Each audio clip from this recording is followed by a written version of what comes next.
Let's get it. 580 Sports Talk coming at you on a Friday.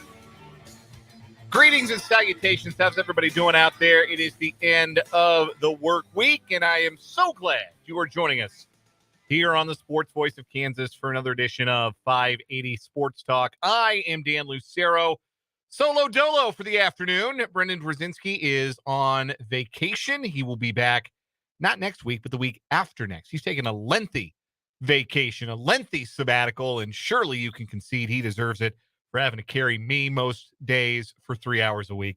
So I've got it for today, and I've got it for next week, and you're welcome or I'm sorry, I guess, depending on how you feel about that kind of thing. But however you feel, glad you're along for this edition of 580 Sports Talk. Got Kyle Manthe across the glass pulling a double shift this afternoon. You'll hear from the always verbose Kyle Manthe a little bit later on in the program today. Of course, we want to hear from you on the program today as well. Text line is open, 785-272-9429. And the YouTube stream comments are open as well. Check us out on YouTube, youtube.com/@sportson580. If you go search for Sports on 580 WIBW on YouTube, you can find all of our live streams, including this one. Hello to those who have jumped in on the chat here already this afternoon. Looking forward to hearing from you on this Friday. We're going to have a good time. We got a lot to get to. A couple of great guests as well on today's show. Colorado's in the Big 12. We know that. What we don't know now is what is next. And we're going to talk a lot about that on today's program. Talk about the latest news, rumors, rumblings, some really good stuff out there, some really good reporting being done as far as what's next for the Big 12, what might be next for the Pac-12, what's next for the University of Colorado.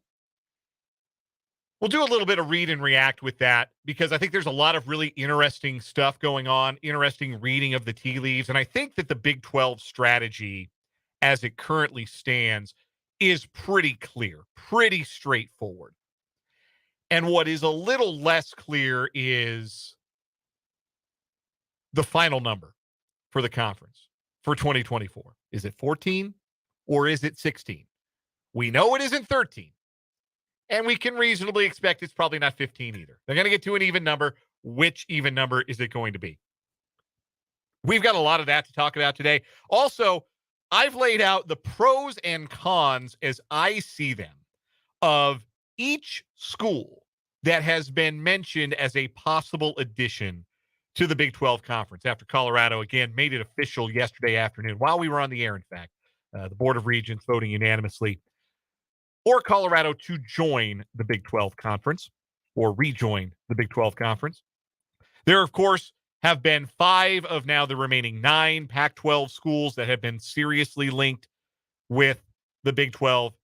You have the rest of the 4 corner schools, Arizona, Arizona State, Utah, and Washington and Oregon certainly will be looking to leave their current situation. There's also been talk about UConn, maybe San Diego State. Brett McMurphy, the Action Network, brought up Memphis and UNLV, so we'll throw together dossiers for them too, and we'll discuss the pros and the cons of each edition, and I'll indicate to you which direction I would go if it were up to me and I were in Brett Yormark's shoes. In addition to all of that today, we will talk a little Royals baseball in the 5 o'clock hour. Nick Prado to the injured list means we have arrived at the era, however brief it may be, of everyday first baseman Salvador Perez, perhaps. Talk about what that could mean. There's a story we haven't gotten to all week about PJ Fleck, the head football coach at Minnesota, and how essentially he's running a cult, and he's doing a lot of sloganeering, and he's got a lot of acronyms, and it's weird, weird stuff, man. And we have to talk about it. So we're going to get to that a little bit later on in the program as well. Mentioned 2 great guests today. You know one of them, Matt Derrick. He joins us every Friday as our Chiefs insider. Matt was in St. Joe today for Chiefs practice. We'll ask him about the developments from today's workout, the latest on Chris Jones. Spoiler alert, there's not much latest on Chris Jones. And the various position battles that may be developing as we go along at training camp. Cornerback, tight end, maybe linebacker. We'll discuss all of that with Matt Derrick of ChiefsDigest.com when he joins us about 3:35, 3:40 this hour. At 4:40, we'll be joined by Zach Segars. He's a senior writer for Mile High Sports, covering the University of Colorado's athletics. We'll get Zach's thoughts, not just as someone covering the team, but also an alumnus of the University of Colorado. How are they feeling in Boulder about coming back to the Big 12? How much of a surprise was this from their end? And how well will Buffalo sports hold up moving from the Pac-12, where they experienced not a great deal of success, coming back to the Big 12 conference? Zach Segars will join us at about 4:40 or so. Plus, all the other segments you've come to know and love from the program, we're still going to do them. We'll play Change My Mind here in just a little bit. We've got our What Is Wrong With You July semifinals today. 4 heavy-hitting stories. We've got doctors and judges wiling out on TikTok. We got a fake firefighter. We got a guy who put his junk in a nest of red ants. I wish I were making that one up, but it's a semifinalist. So we've got that coming up. We're going to get down to 2 so that next Monday, the final day of July, we can pick a July What Is Wrong With You champion. We'll do the headlines at 5 o'clock. And again, your text, 785-272-9429, and your YouTube comments on the YouTube stream as well are invited and encouraged. Let's get started with the latest. The day after the announcement became official, an announcement that I don't think anybody was expecting at this time on Wednesday. It was not even 48 hours since the news was made public that Colorado was all set to move to the Big 12. And now that move is official from the Colorado perspective. And when 2024 rolls around, Colorado will be competing in the Big 12 conference. So now what? That's the big question. Just as was the case a couple of years back when UCLA and USC announced they were going to move to the Big 10, just as was the case when Texas and Oklahoma announced their big moves to the SEC. The question, naturally, for a lot of parties, is now what? Well, now what for the Big 12 is they don't want to run a year with 13 teams. So they need a 14th at minimum for 2024. Heather Dinich of ESPN reported as much earlier today, tweeting, quote, "A Big 12 source told me their ADs had a meeting this AM and repeated what I told you here yesterday. 14 seems to be their best number. The question is, who wants to be the first to really be a part of the Big 12 now and join us? We've got room for one more." End of tweet. That last part, that who wants to be the first, that apparently a quote or at least a paraphrase from one of her sources within the Big 12 conference. You can't do 13. It's not tenable. You have to have at least 14. And so what Brett Yormark and the Big 12 are doing is very much posturing and saying, look, we got one golden ticket left. We've got one spot for 2024. We've got one pro rata, which means a full share of the media rights deal that the Big 12, signed not long ago that would guarantee any school that joined for 2024 the full $31.7 million per year that every other member of the conference is entitled to. They built 4 of those shares in to the media contract. Another example of the forward thinking that Brett Yormark and the Big 12 have been doing from Jump Street ever since Yormark took over. We've got one golden ticket. Who wants it? Well, according to Brandon Marcello of 24/7 Sports, who published an article today that's got a lot of really good information, a lot of good stuff in there about the Pac-12, a lot of good stuff in there about the ACC, and obviously a lot of good stuff in there about Colorado and the Big 12. Marcello says it outright. Sources tell 24/7 Sports Yormark's primary target is Arizona. Arizona, I think, makes a lot of sense from multiple perspectives. The biggest being, if the Big 12 wants to be the best basketball conference in America, adding Arizona is a big deal.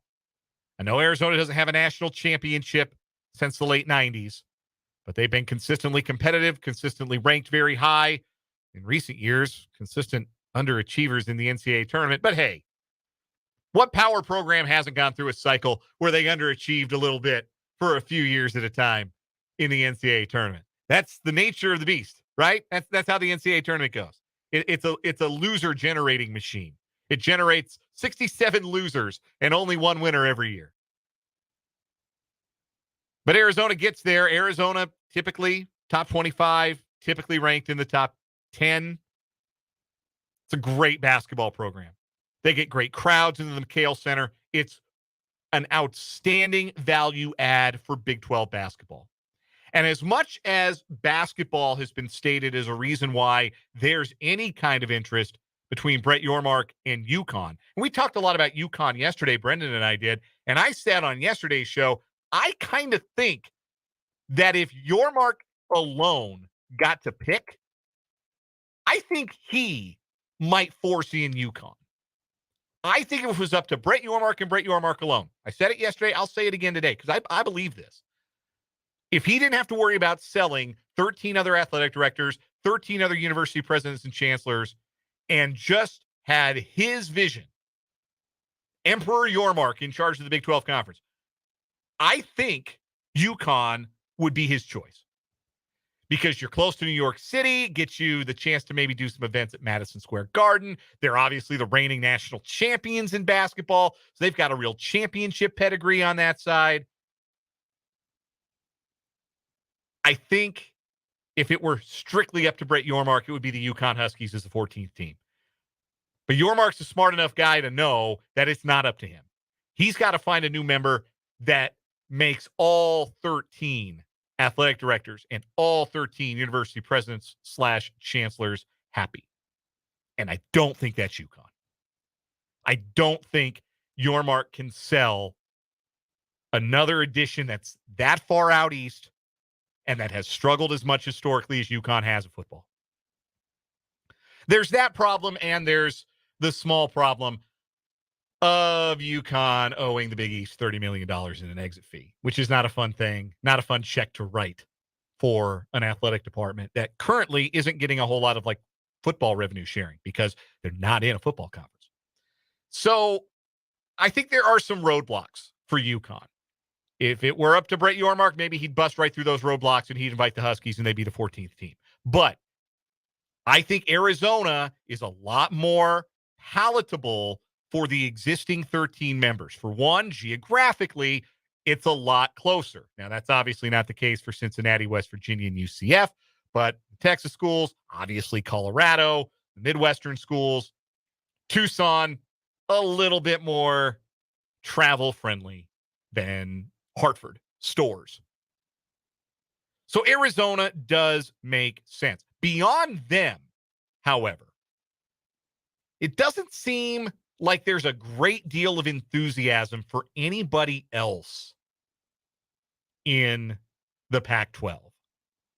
Marcelo of 24/7 Sports reports that Arizona State really isn't bullish. That's the word he uses on a move.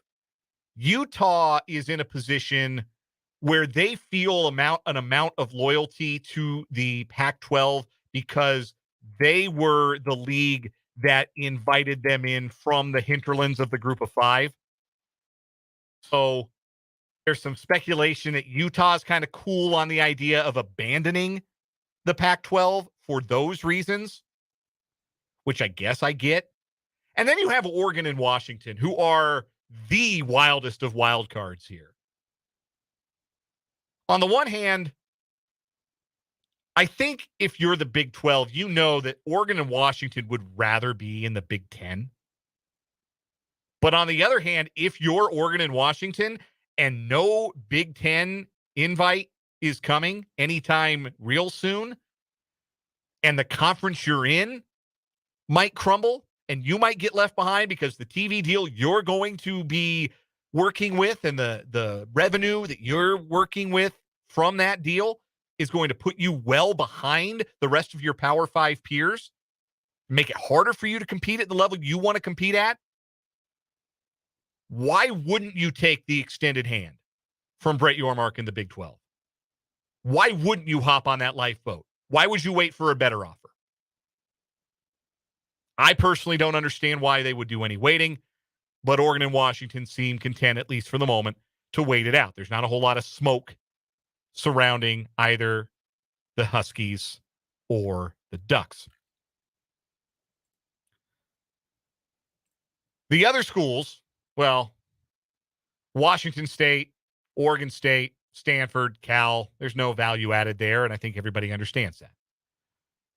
Interest would have to be mutual, and I don't think there's any real interest for the Big 12 in any of those schools. Speaking of the Pac-12 and the schools that are left, they put out a statement last night. And I just continue to wonder, like, what is George Kliavkoff doing? Is he huffing glue? Like, what is he doing in running this conference? I have the statement issued last night from the Pac-12. Quote, the Pac-12 is comprised of world-leading universities and athletic programs who share a commitment to developing the next generation of leaders, supporting student-athletes' academic and athletic excellence, and broad-based athletic success. We remain committed to our shared values and to continuing to invest in our student-athletes. Today's decision by the University of Colorado has done nothing to disrupt that commitment. We are focused on concluding our media rights deal and securing our continued success and growth. Immediately following the conclusion of our media rights deal, we will embrace expansion opportunities and bring new fans, markets, excitement, and value to the Pac-12. That seemed backwards, completely bass-ackwards to anybody else. They want to do the media rights deal now, and then they want to talk about expansion? Look, what media company out there worth anything is going to agree to acceptable terms with a 9-team conference? Because that is what George Kliavkoff, I don't know if you know this, but you've got a 9-team conference in 2024. 9! That's not tenable. You can't do it. It's a scheduling nightmare for football. Then you play a round robin in basketball. I guess that's nice. Okay, you got to schedule some more non-league games there because there's only 16 league games. You can't do it. You cannot be a 9-team league and be taken seriously at the negotiating table. It continues to absolutely boggle my mind, the decision-making coming from the Pac-12. Again, I'm not rooting for the Pac-12 to combust. I think it would be great if the Pac-12 this morning had invited San Diego State and SMU and, I don't know, one more, Colorado State. Said, come on in, guys. We'll figure out your exit fees. We'll make you whole, but come on through. We're going to stay at 12, and then we're going to go get a media deal, and it's not going to be the 31 million, 31.7. Well,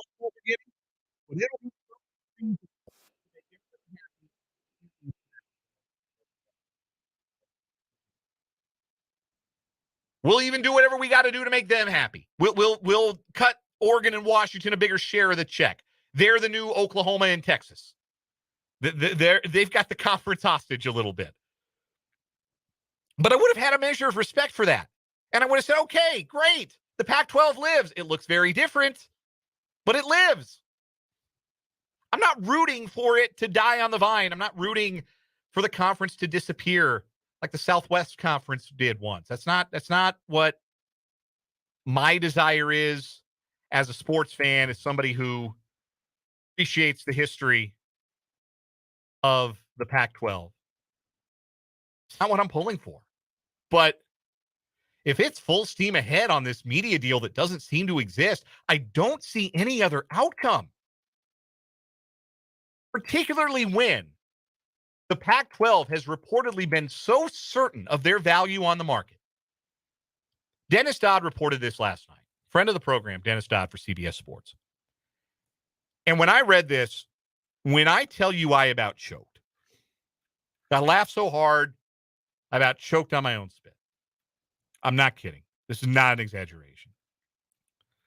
This is what Dennis Dodd had to say in his column on CBSSports.com. Colorado's exit now makes it okay to question out loud the process the Pac-12 has taken to this point.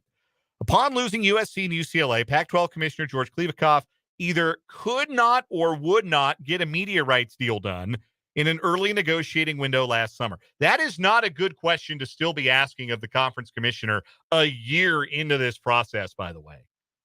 Either he can't do it or he won't do it. Why is that still a question? Shouldn't we know? Anyway, Dodd continues.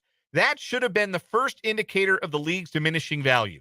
There continue to be rumors the Pac-12 asked for as much as $500 million annually at one point. That's $50 million per team per year, which would have put the Pac-12 in the same orbit as the Big Ten, despite two biggest West Coast brands walking out the door. Talk about outlandish. You said it, Dennis Dodd, so I didn't have to.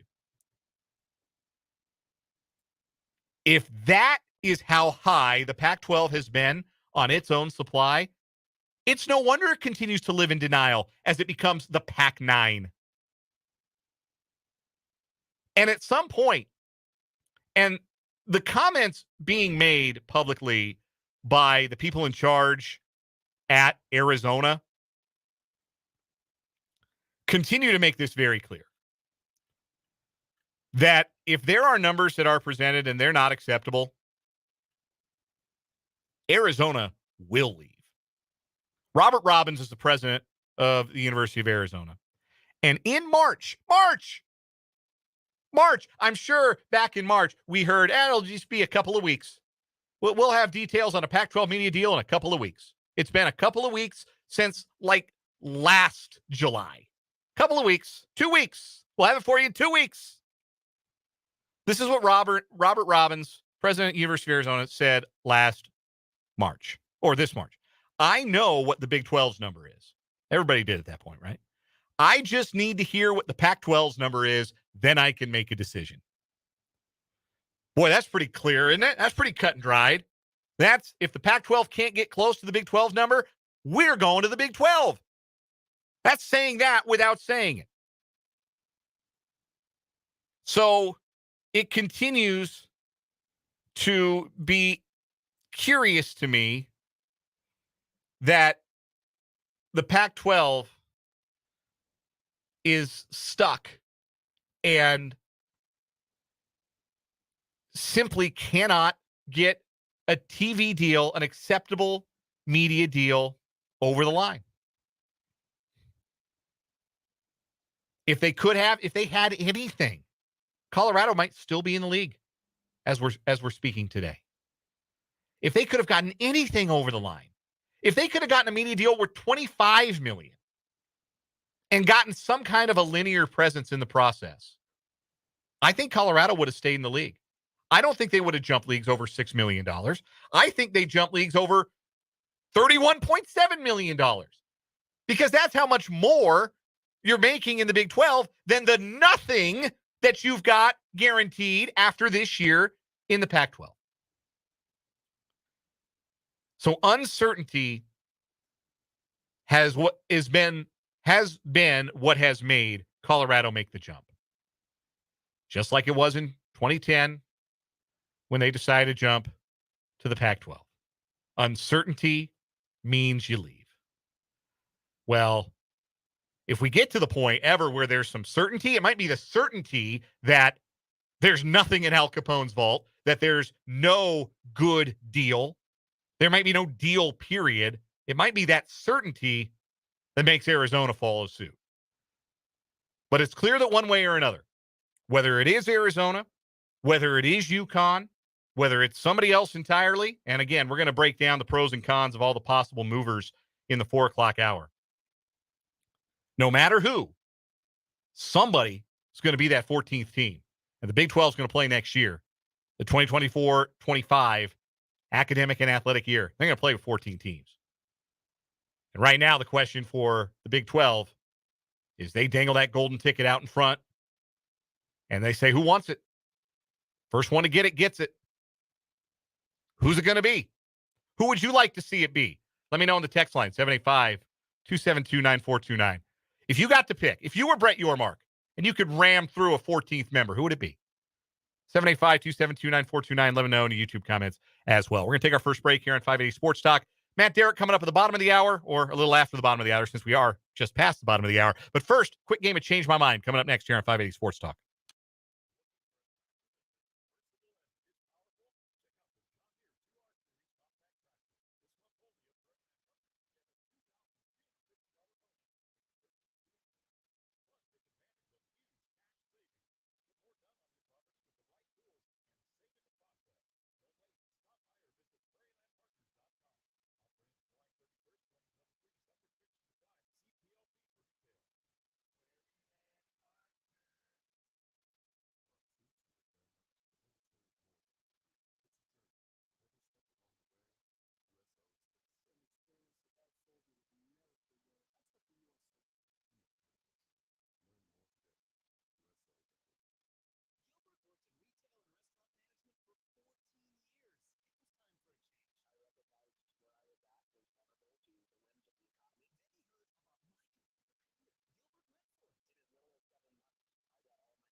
.334 on 580 Sports Talk.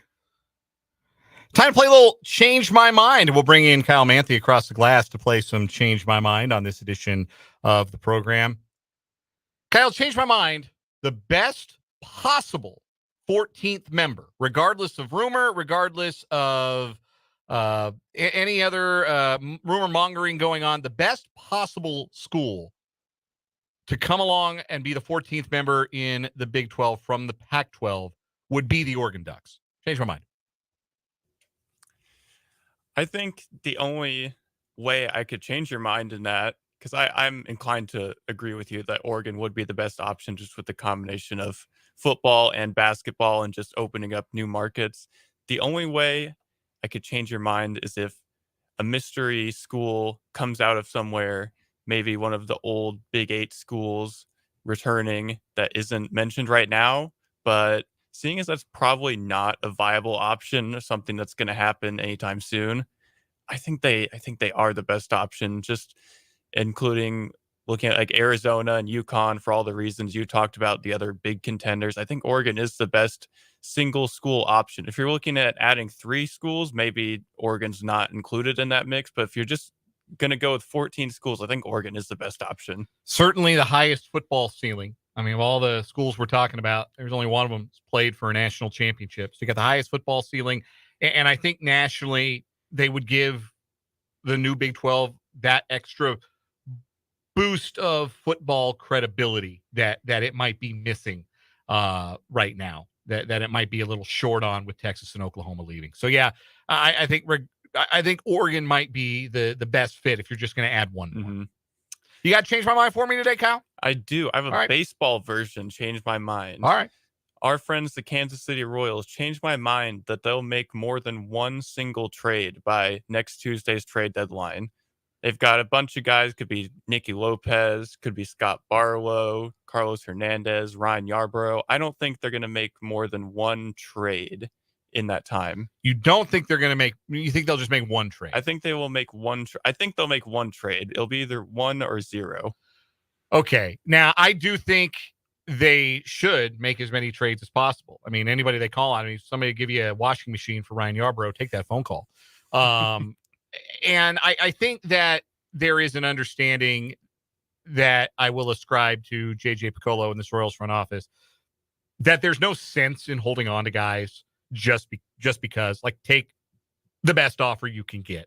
Like, even if it comes down to the very end, like they traded Jorge Soler 2 years ago when they were like, he was not hitting at all. You didn't think there was a market for Jorge Soler, and they found a market for him, and then he goes and wins World Series MVP. Go figure that. So I think that if there is enough interest in their guys, they will make appropriate moves. I think Nicky Lopez finds a new home, left-handed utility infielder with a good glove. I think that's the kind of player that can help a contender if they don't have that piece. Certainly think they should explore trading Carlos Hernandez, but I won't be shocked if they don't. They gotta trade Scott Barlow. I mean, that's the biggest no-brainer, I think, of all of them. And that's about it, because again, they got a bunch of young guys. I don't see them being in a hurry to move anybody else, certainly not any of their younger guys. So their options are really limited, but I do think they'll find a way to make more than one move. I think it'd be Lopez and one of the relievers. And then if they make anything more than that, it doesn't matter because I'll have been right. That's this edition of Change My Mind. We're going to take a break and come back with Matt Derrick, our Chiefs insider, joining us after this to talk all things Chiefs Kingdom, coming up on 580 Sports Talk.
ask you something. How can 6 of you miss a play like that? His name is Matt. Are you ready? My name is Matt. Let's go. We go to Kansas City, and we speak with the great Matt Derrick of ChiefsDigest.com. He joins us every Friday at this time here on 580 Sports Talk as our Chiefs insider on the Fleming Place Wine and Spirits Hotline. Matt, how hot is it at training camp in St. Joe? It's pretty miserably hot. I guess I looked at my phone weather at the end of practice this morning, and I think the heat index was 95. So that felt a little cool. But it was a scorcher this morning, and it sounds like tomorrow's going to be just as bad. This is probably about as bad as it gets for an Andy Reid training camp practice. If you got the pads on and it's this hot. So let's talk about today's practice. What did you observe out there? What stood out to you in particular from this Friday practice? Yeah, it was the first day in pads, so you definitely saw the energy level up a little bit. There was some chippiness at times, some maybe some things that you'd rather not see. I don't know if the Caprio Boodle really needs to be challenging Travis Kelce for the ball after the play is over, but you saw a little bit of that. It was a tough day for the offense because they put the offense in a lot of tough positions. One of their periods was down by 11 with 7 minutes to go, and they need to score twice. Another one was a third down session, and then some of those drives were pretty long too. So they were out there 10, 12 plays in that heat, and the ball was a little slippery, so you had a lot of drops. But pretty good day for the defense. But I will say probably one of my biggest takeaways was this is the first time you get to see the one-on-one drill between the offensive line and the defensive lines. And I tell you what, the first team Chiefs offensive line pretty much just owned that session. There was maybe one loss in that, and that was maybe even questionable. That starting five looks really strong. What was DiCaprio Boodle thinking, trying to chest up on Travis Kelce like that? Like, what do you think was running through that young man's mind? I don't know, but I mean, and I hate to slight an entire university. But the two most questionable plays of the day were DiCaprio getting in Travis Kelce's face for no apparent reason whatsoever, and then Lamar Jackson, the cornerback, had a late hit on Kakoa Crawford out of bounds. I mean, what is it with Nebraska cornerbacks just going after people? That doesn't make any sense, Dan. No, doesn't make any sense. Maybe they wish they were like Colorado and going back to the Big 12. Maybe they wish they could go back home too. Maybe that's what we're dealing with here. You got something there. We're talking to Matt Derrick of ChiefsDigest.com, joining us in the Fleming Place Wine and Spirits Hotline for our Chiefs Insider segment. We do it every Friday here on 580 Sports Talk. The latest on Chris Jones is that there is no latest on Chris Jones. Are you growing any more concerned today that nothing is done, or do you think Chris Jones is content to light 700, 800K on fire if it means he doesn't have to go to training camp and gets his deal done anyway? I mean, you're right. I mean, I guess that's what we're really basically talking about is, at this point, Chris is out about $350,000. Maybe if you wanted to skip another week, you're talking about 700, 800K. You just avoid the worst part of training camp. And I mean, you still got some time to work, and it's not like Chris Jones has to be out there. He's been posting his videos of him and photos of him working down in Florida. And that's one guy I don't have a lot of concerns about. He's going to work, but it's not football work. I mean, working by yourself is not the same as working on an NFL field and getting to NFL speed and, as they like to say, football shape. So, you do need to get in there at some point. And today was a kind of a line of demarcation for me. I mean, I'm really surprised at this point that we haven't seen Chris Jones. I thought by the first day in pads would be kind of one of those lines. It's like, okay, hey, if nothing's done, you need to show up at this point just to be with your teammates and get on. I mean, how far apart can these sides be? But apparently they are.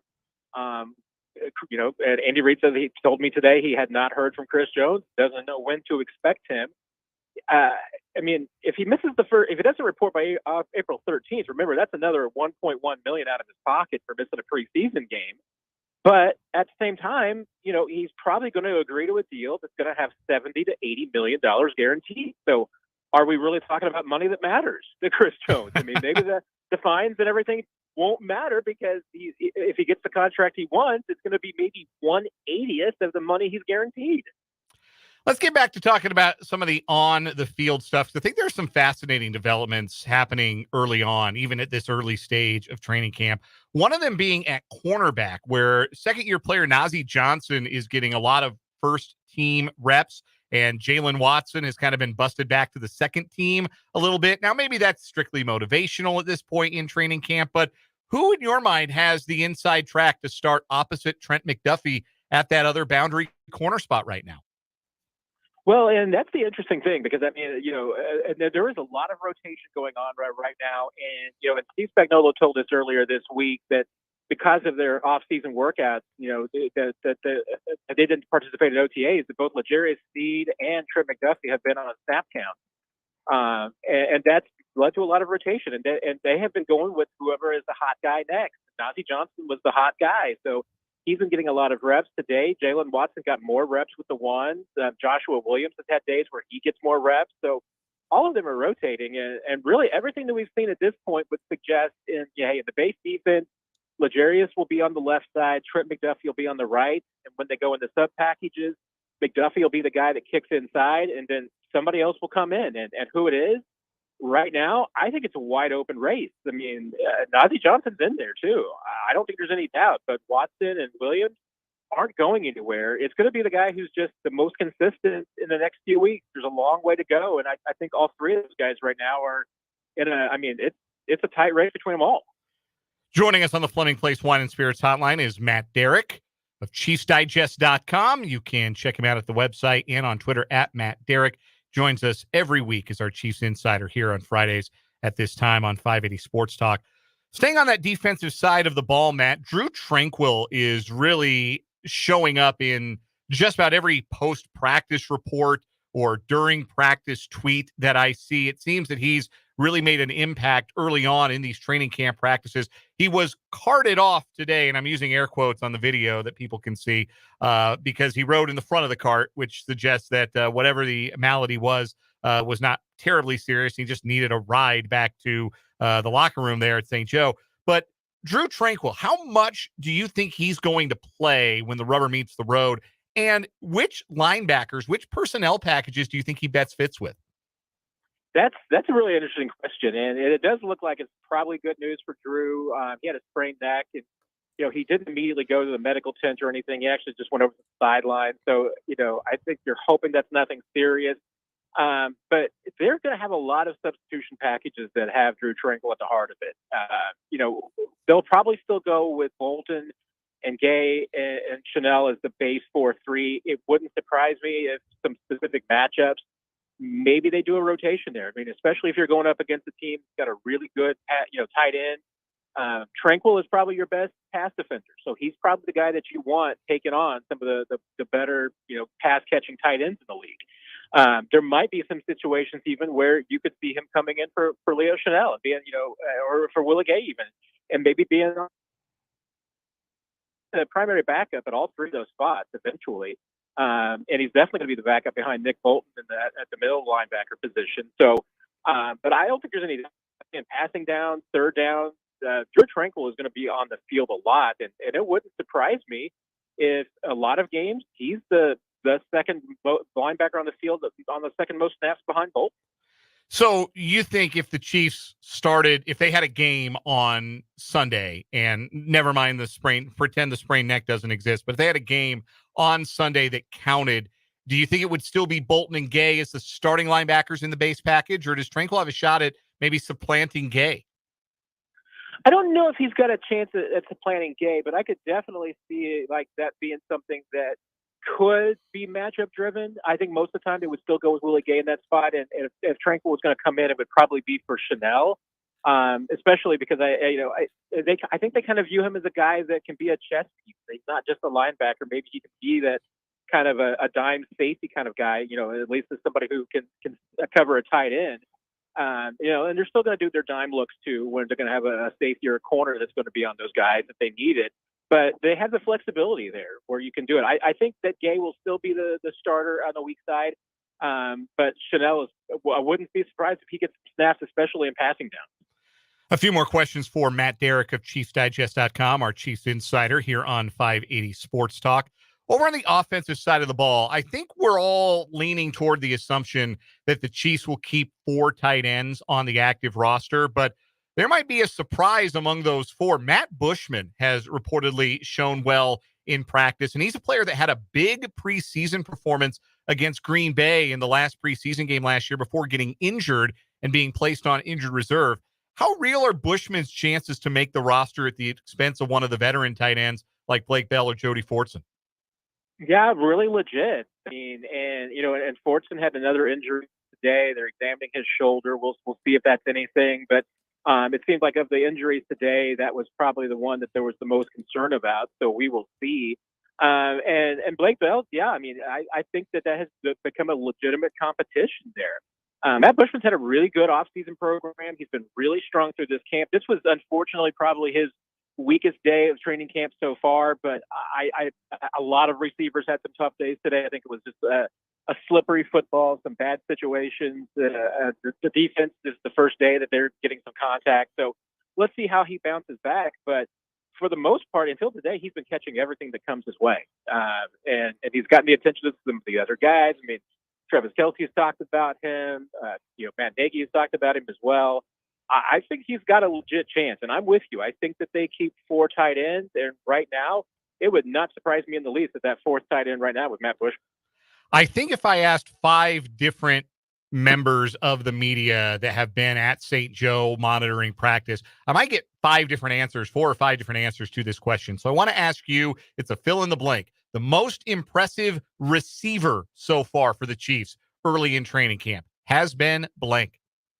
Ooh, that is a really good question.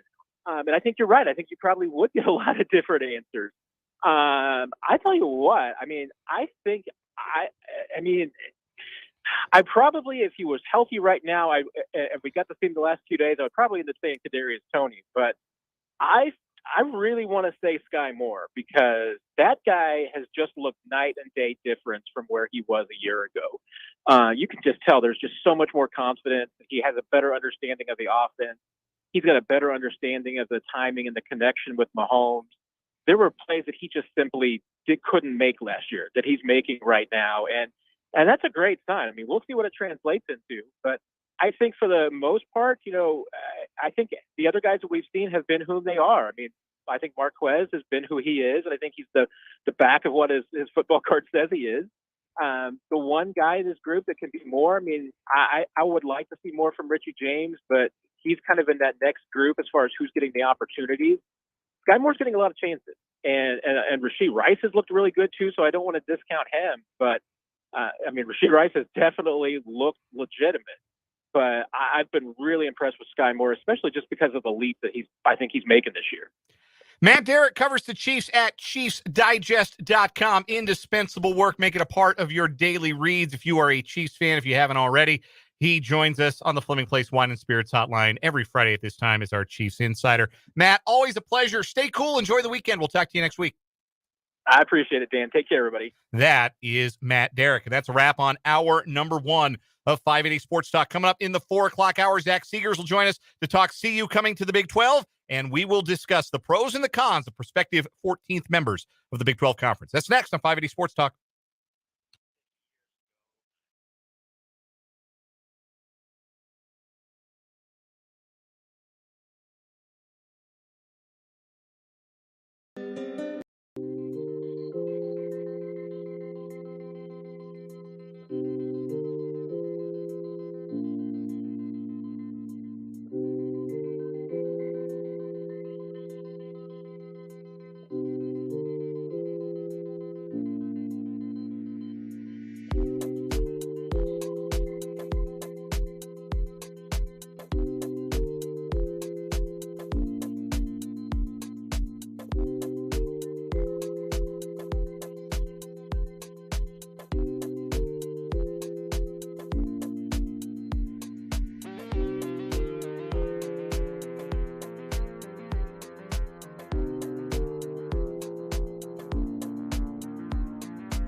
Let's get it. Hour number 2, 580 Sports Talk. Coming at you on a Friday, 4 o'clock hour of the program. Glad you're along with me on this afternoon's edition of 580 Sports Talk. I am Dan Lucero. Brendan Dworzinski on vacation through today and next week. So I'm the solo pilot for the next 6 days or so with the help of the great Kyle Manthe across the glass, of course. Thank you for tuning in. Appreciate you being along for the show today. Thanks again to Matt Derrick, ChiefsDigest.com, for joining me last hour. If you missed that conversation or any part of the first hour or any part of any edition of 580 Sports Talk ever, it's on the podcast page, 580WIBW.com. There's a link at the top that says podcasts, a little pull-down menu, and then you select 580 Sports Talk. It'll take you to our podcast page, hour-by-hour breakdowns of the show. Every day we've been on, going way back. Like there's hundreds of pages of archives. I don't even know how far back it goes. Try it sometime. Let me know if you find out. But you can certainly already hear hour 1 of today's show if you want to catch up. You can also check out the video archive on our YouTube page. We are on YouTube at Sports on 580 WIBW. Search for that. Subscribe to our channel. Getting close to 300 subscribers. If we're at 300 subscribers by the time Brendan gets back, that means I get to take credit for it. It would make him upset.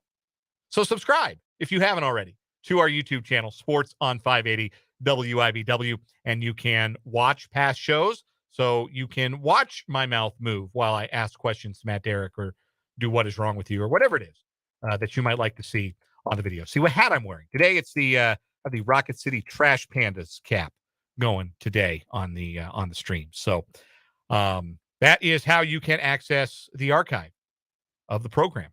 One of two ways you can go back and listen to past episodes. And we appreciate if you are catching up and hearing this, or if you're listening to us live. However you consume the program, we're sure glad you do. Chime in on the comment section on YouTube if you are watching the live stream. We did have Vance ask when our training camp reports with Mitch Holtis began. Good news, those start Monday. That's good news for everybody, because who doesn't love talking to Mitch, listening to Mitch, hearing from Mitch, his voice, a sure sign as any, the herald of a new football season. Mitch Holtis will join us daily during the rest of training camp at about 5:20 or so here on 580 Sports Talk, starting on Monday. So now you know. Hit us up in the YouTube comments. Like I said, you can also text the program, 785-272-9429. Later on this hour, the semifinals for the month of June in What Is Wrong With You, sponsored by Top City Metal Supply. We've got 4 stories that have been weekly champions so far in July. Today we have our semifinals. We're going to get down to 2. Then on Monday, the last day of the month, we're going to have our championship. Who will join winners such as AJG and the Meat Suitcase and the Toll Dodger and the other monthly champions we've had to this point on our Tournament of Champions, our Tournament of Failed Champions that we do every December with What Is Wrong With You. Also this hour, Zach Segars will join us at about 4:40 or so. He is a senior writer covering the University of Colorado for Mile High Sports, milehighsports.com. And he is also an alumnus of the University of Colorado. And so we will get Zach's thoughts as a fan, an alumnus, and as a reporter on Colorado's move back into the Big 12, which was made official yesterday. That's coming up a little after the bottom of this 4 o'clock hour. But first, want to talk about the 14th member of the Big 12, because all signs point to there being a 14th member of the Big 12 by the time the 2024-25 season is set to begin. And I think this is something that probably has to get done sooner rather than later. If a school wants to take an invite, it probably behooves them to do it now-ish so that a university doesn't have to distract from actual games on the field of play. So I would not be surprised if we're talking about a 14th member of the Big 12 if the college football season kicks off August 26th, 28 days from now, give or take, 29 days. Why couldn't we be talking about it before then? I think that's entirely possible that we will know. And the Big 12 certainly seems to be acting from a point of urgency because you have to believe they're behind a lot of the leagues that they want a 14th school. They're not going to be shy about it. 13, odd number, doesn't really work. Odd numbers aren't great. Power 5 leagues don't really work. So who's going to be that 14th? Who's going to be the school that joins Colorado as a new member of the Big 12 Conference as Oklahoma and Texas exit after this season? There have been 5 Pac-12 schools and 4 Group of 5 schools that have been tied with a move.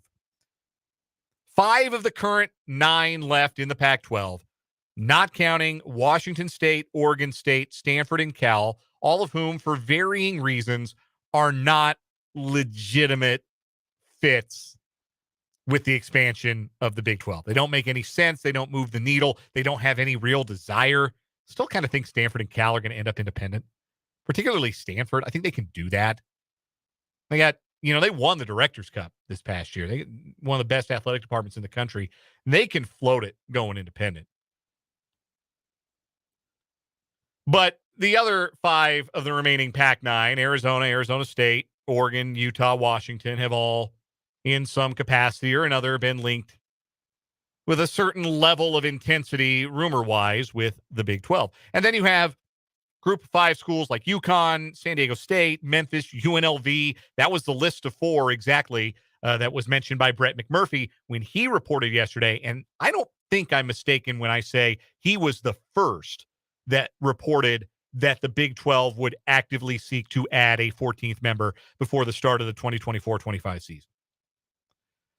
So of those 9, I went through and I put together a bit of a dossier for all of them, and I thought I'd give you the pros and the cons of each of these new prospective Big 12 members.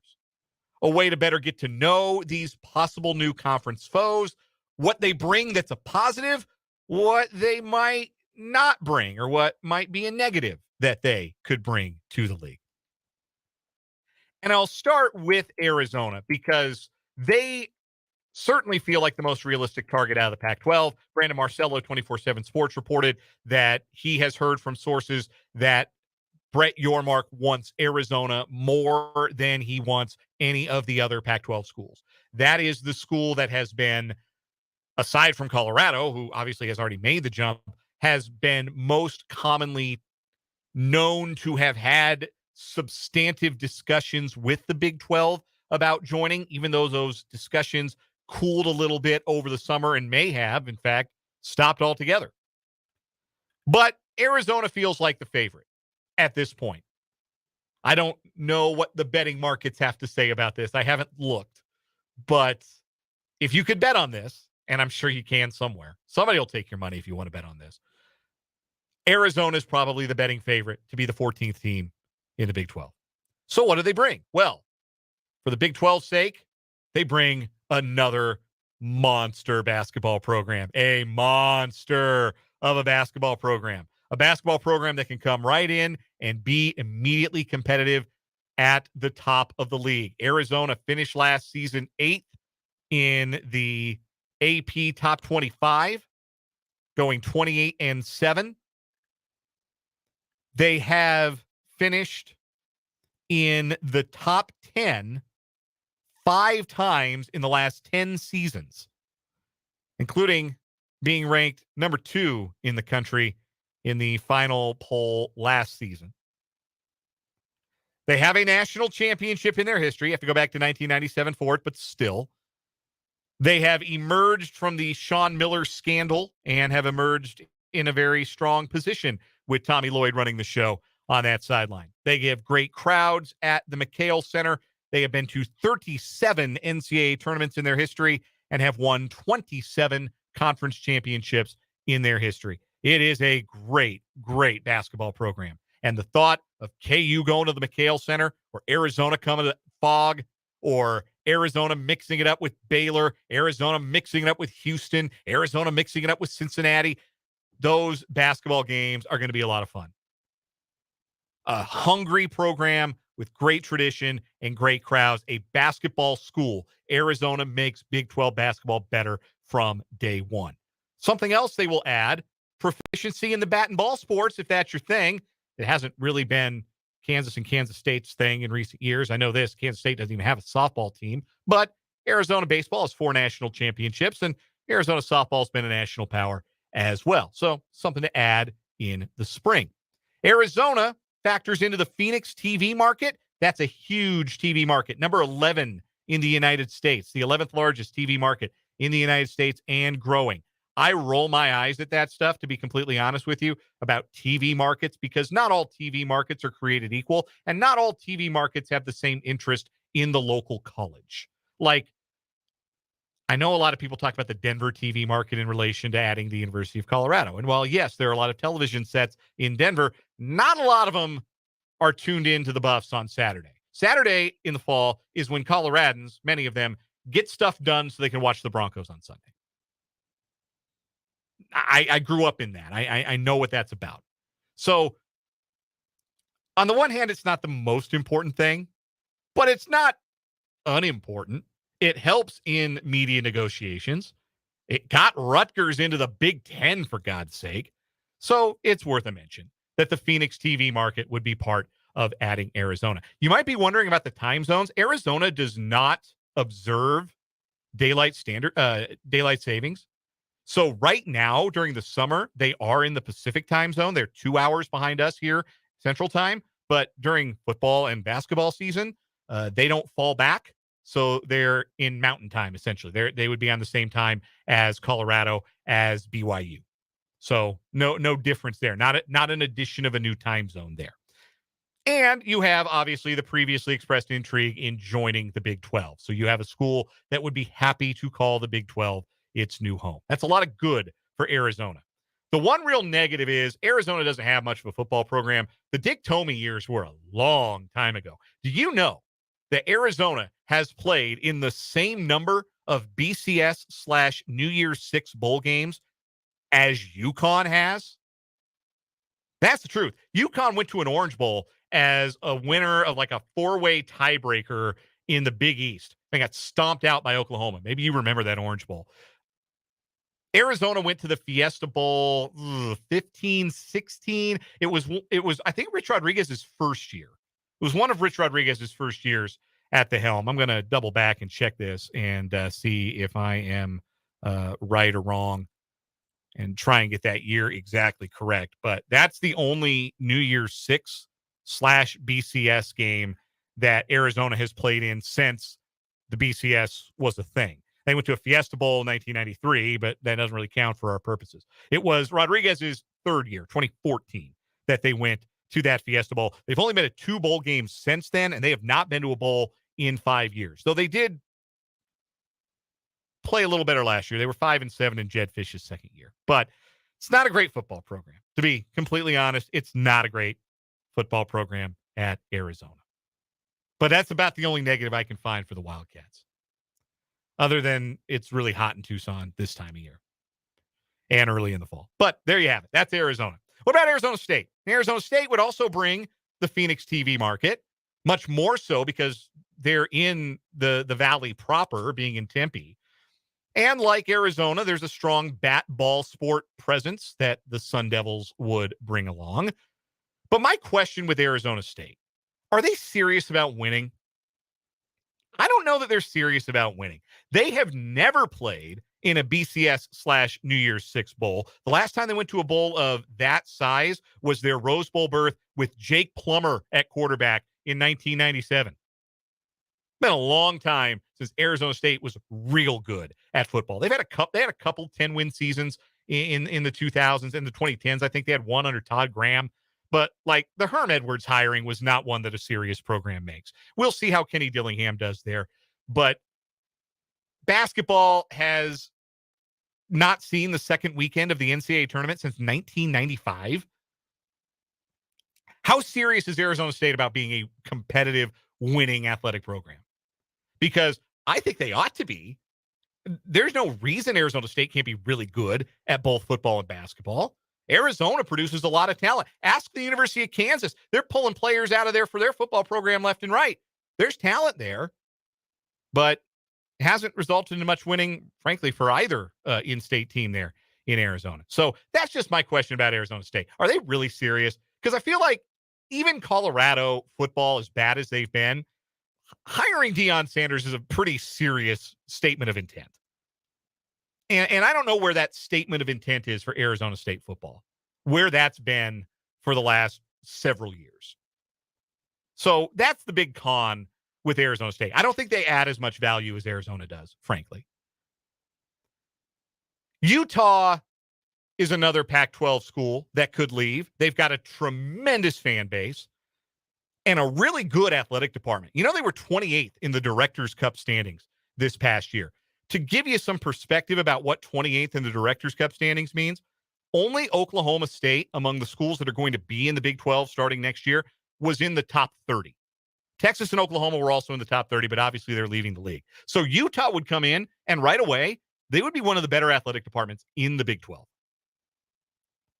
I know maybe if you've been around long enough, you still kind of think of them as a group of five school, as a Mountain West school, and I understand that. But they're very accomplished at their level now, and they have fit right into the Pac-12. If they come to the Big 12, they've got built-in rivalries with BYU and with Colorado. That would spice up the conference. But on the negative side for Utah, there are two things. Number one, there's no additive TV market or time zone. So you're already getting the Salt Lake City market, so to speak, with BYU. You're already getting the Mountain Time Zone with them in Colorado. So you're not adding anything in that regard. The other thing with Utah is there seems to be a very strong suggestion that Utah feels more loyal to the Pac-12 than any of the other schools we'll talk about here, because it was the Pac-12 who wanted them first, who invited them first into the Power 5 hierarchy. And that if there's a program that would be willing to go down with the ship a little bit, it's Utah.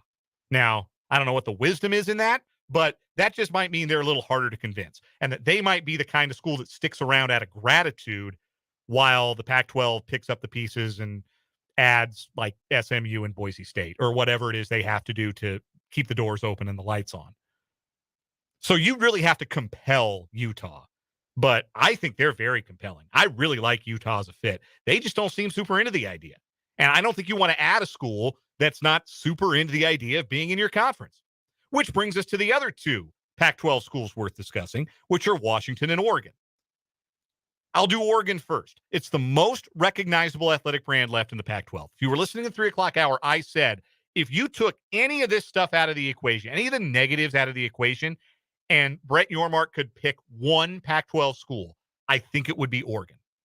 They've got the highest football ceiling. They've got Nike money. They add the Pacific time zone, so you get into that Pacific time zone window.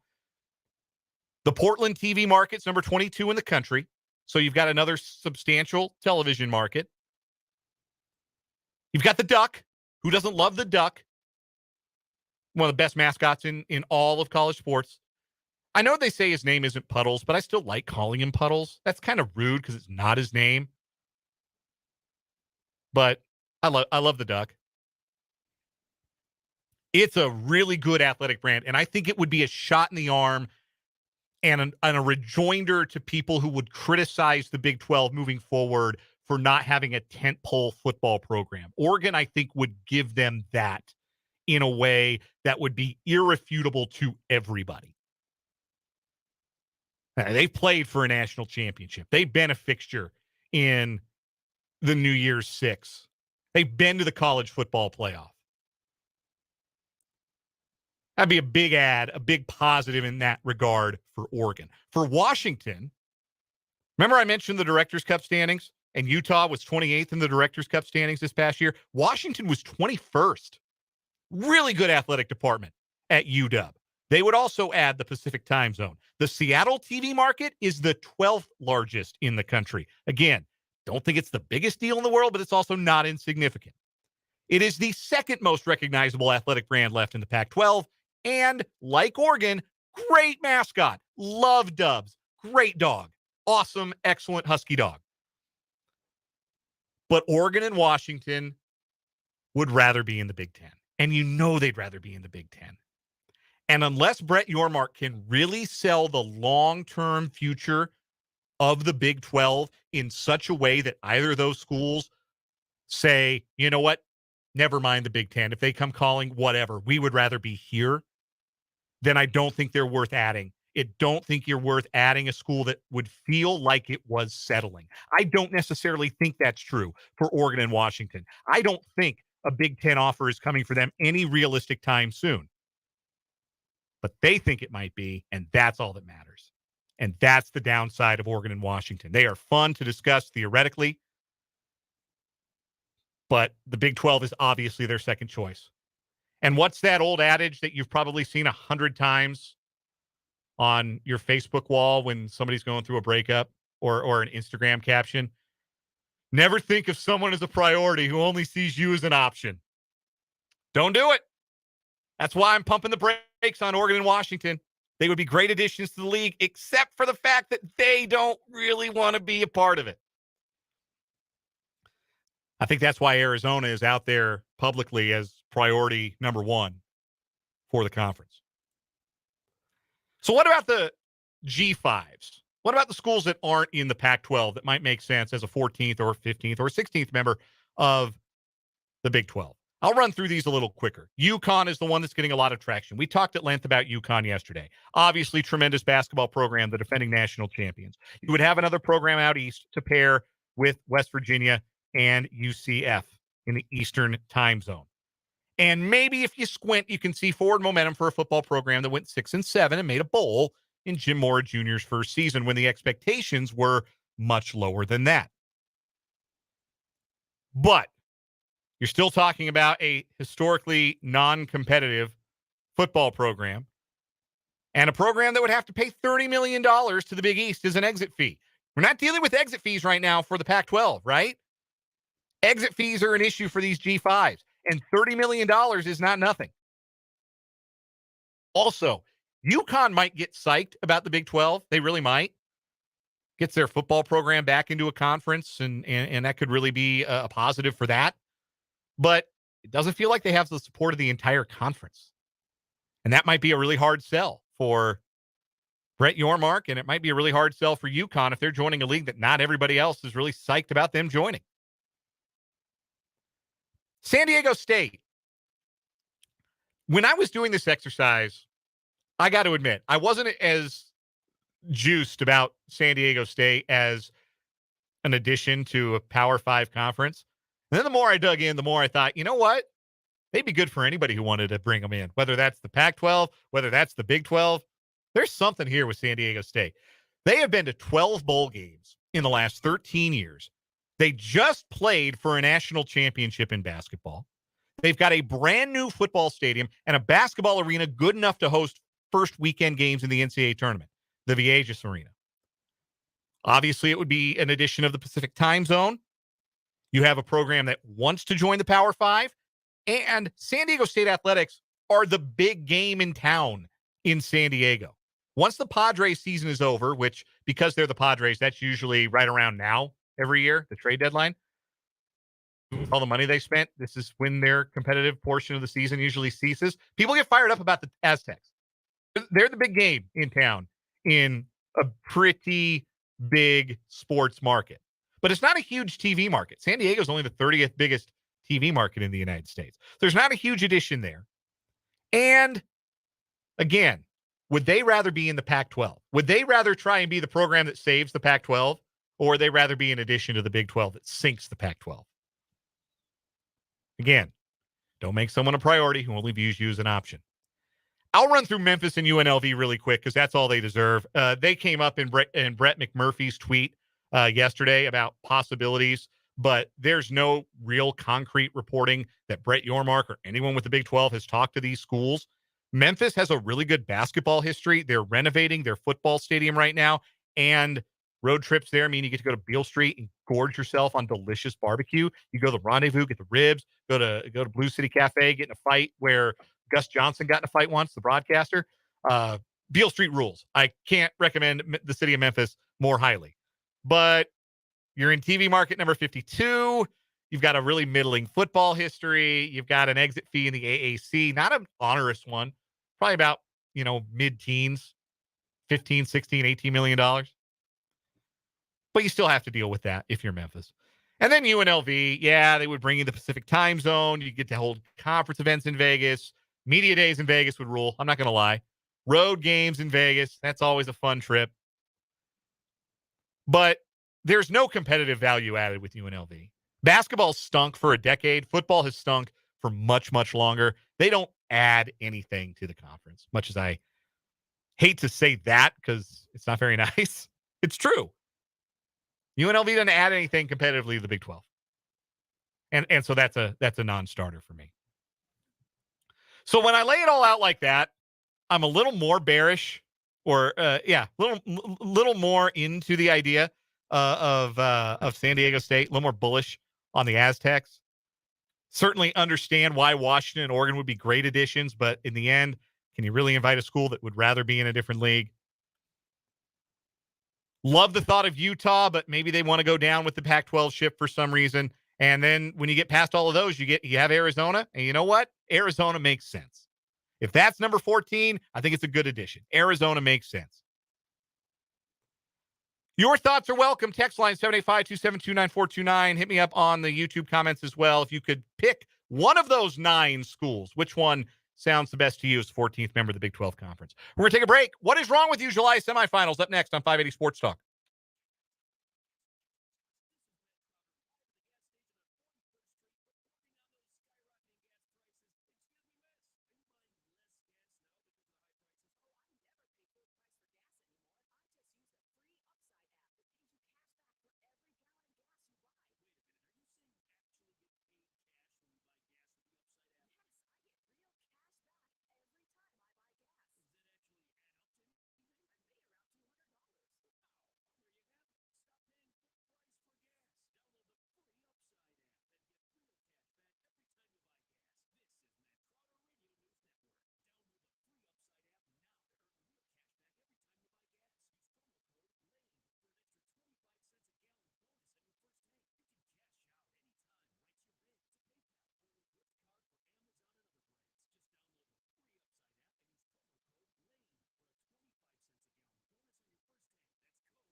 What the hell?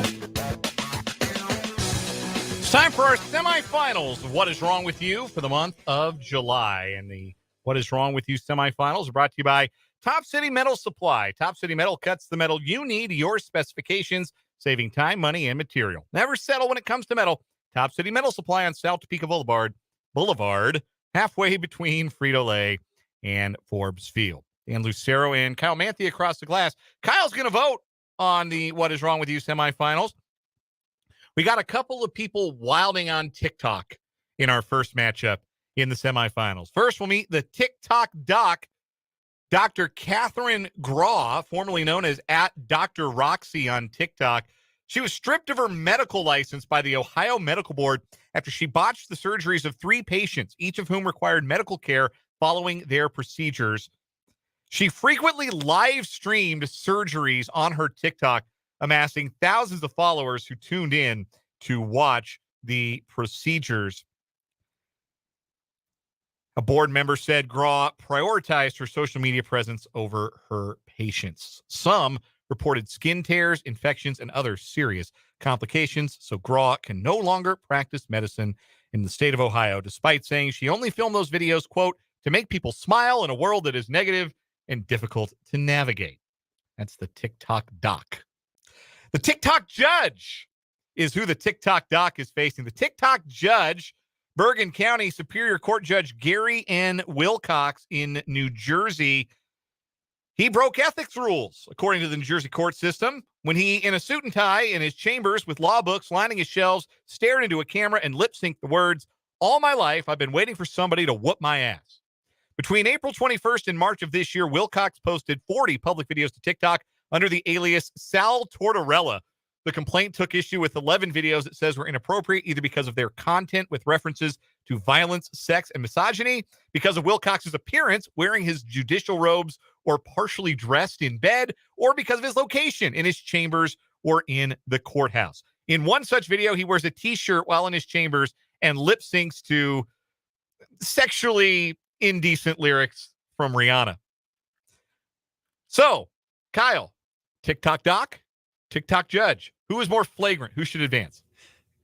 I love the explanation for the TikTok doc of the want to make people smile, because when I watch medical procedures happening, that just makes me smile. I don't know a single person that's ever said that. Given that, though, I got to pick the TikTok judge, because what they're doing is just, it seems way cooler. It seems way more fun. They're a lot more invested into it. They have a whole different persona and name and things like that.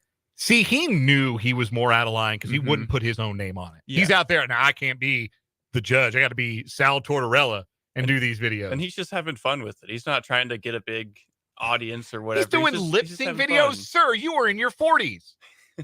There's a reason I've never done a TikTok lip sync video. Leave that to the youths.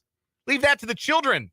I'm with you. TikTok judge will be one of our finalists. The other 2 finalists, we have this week's winner, the fake firefighter, 42-year-old Andrew DeBoer from Chino Hills, California, who was arrested. And during a search of his home, investigators recovered a fire investigator identification card, badges, decals, and uniforms with patches for the Santa Muerte Fire Department. There's one problem with that. That doesn't exist. That fire department is not real. They also found firearms, soft body armor, and a duty belt. And they seized a truck with California exempt license plates, emergency lights, and fire decals on the front hood and rear tailgate. He made a website for the Santa Muerte Fire Department. He had a LinkedIn page. He was pulling people over, acting as an arson investigator for this fake fire department. He had a badge, the whole thing. He's been booked for false imprisonment and investigating an officer. He is 41 years old and created out of whole cloth a fake fire department. That's the fake firefighter. He competes against Ants in the Pants, a guy who was having issues with erectile dysfunction. So he put his penis and testicles into a nest of red weaver ants at his home. When he did not achieve the intended result, he did it again and then passed out from the pain. This story won the week because it had to win the week, Kyle, but it is gross, man. And I am hoping that you, like me, would much rather see the fake firefighter on to Monday's final. Just judging by the titles, I was originally leaning towards the Fire Ants man. But after learning about all the like the little details of the fire department, the fact that the fire department itself doesn't even exist, he made all it up, and he was like pulling people over. I just like the TikTok judge. I have to respect the dedication to the detail. I have to agree with you on that, and we got to reward the fake firefighter. We can reward the fake firefighter, and we can never think about a guy putting his unit into a nest of red ants ever again. So it will be the TikTok judge and the fake firefighter who compete on Monday in the What Is Wrong With You Championship for July. What Is Wrong With You brought to you by Top City Metal Supply. Metal cut to order when you need it. Top City Metal Supply on South Topeka Boulevard, halfway between Frito-Lay and Forbes Field. We'll take a short break. Zach Segars from Mile High Sports joins us next on 580 Sports Talk.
.444 here on 580 Sports Talk. Dan Lucero hosting solo today with Brendan Brzezinski on vacation.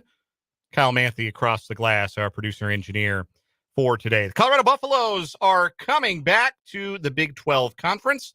Joining us to talk all about that decision is the senior writer covering the Buffs for Mile High Sports, milehighsports.com. Zach Segars joins us on the Fleming Place Wine and Spirits Hotline. Zach, how are things in the Centennial State? Great. They are great.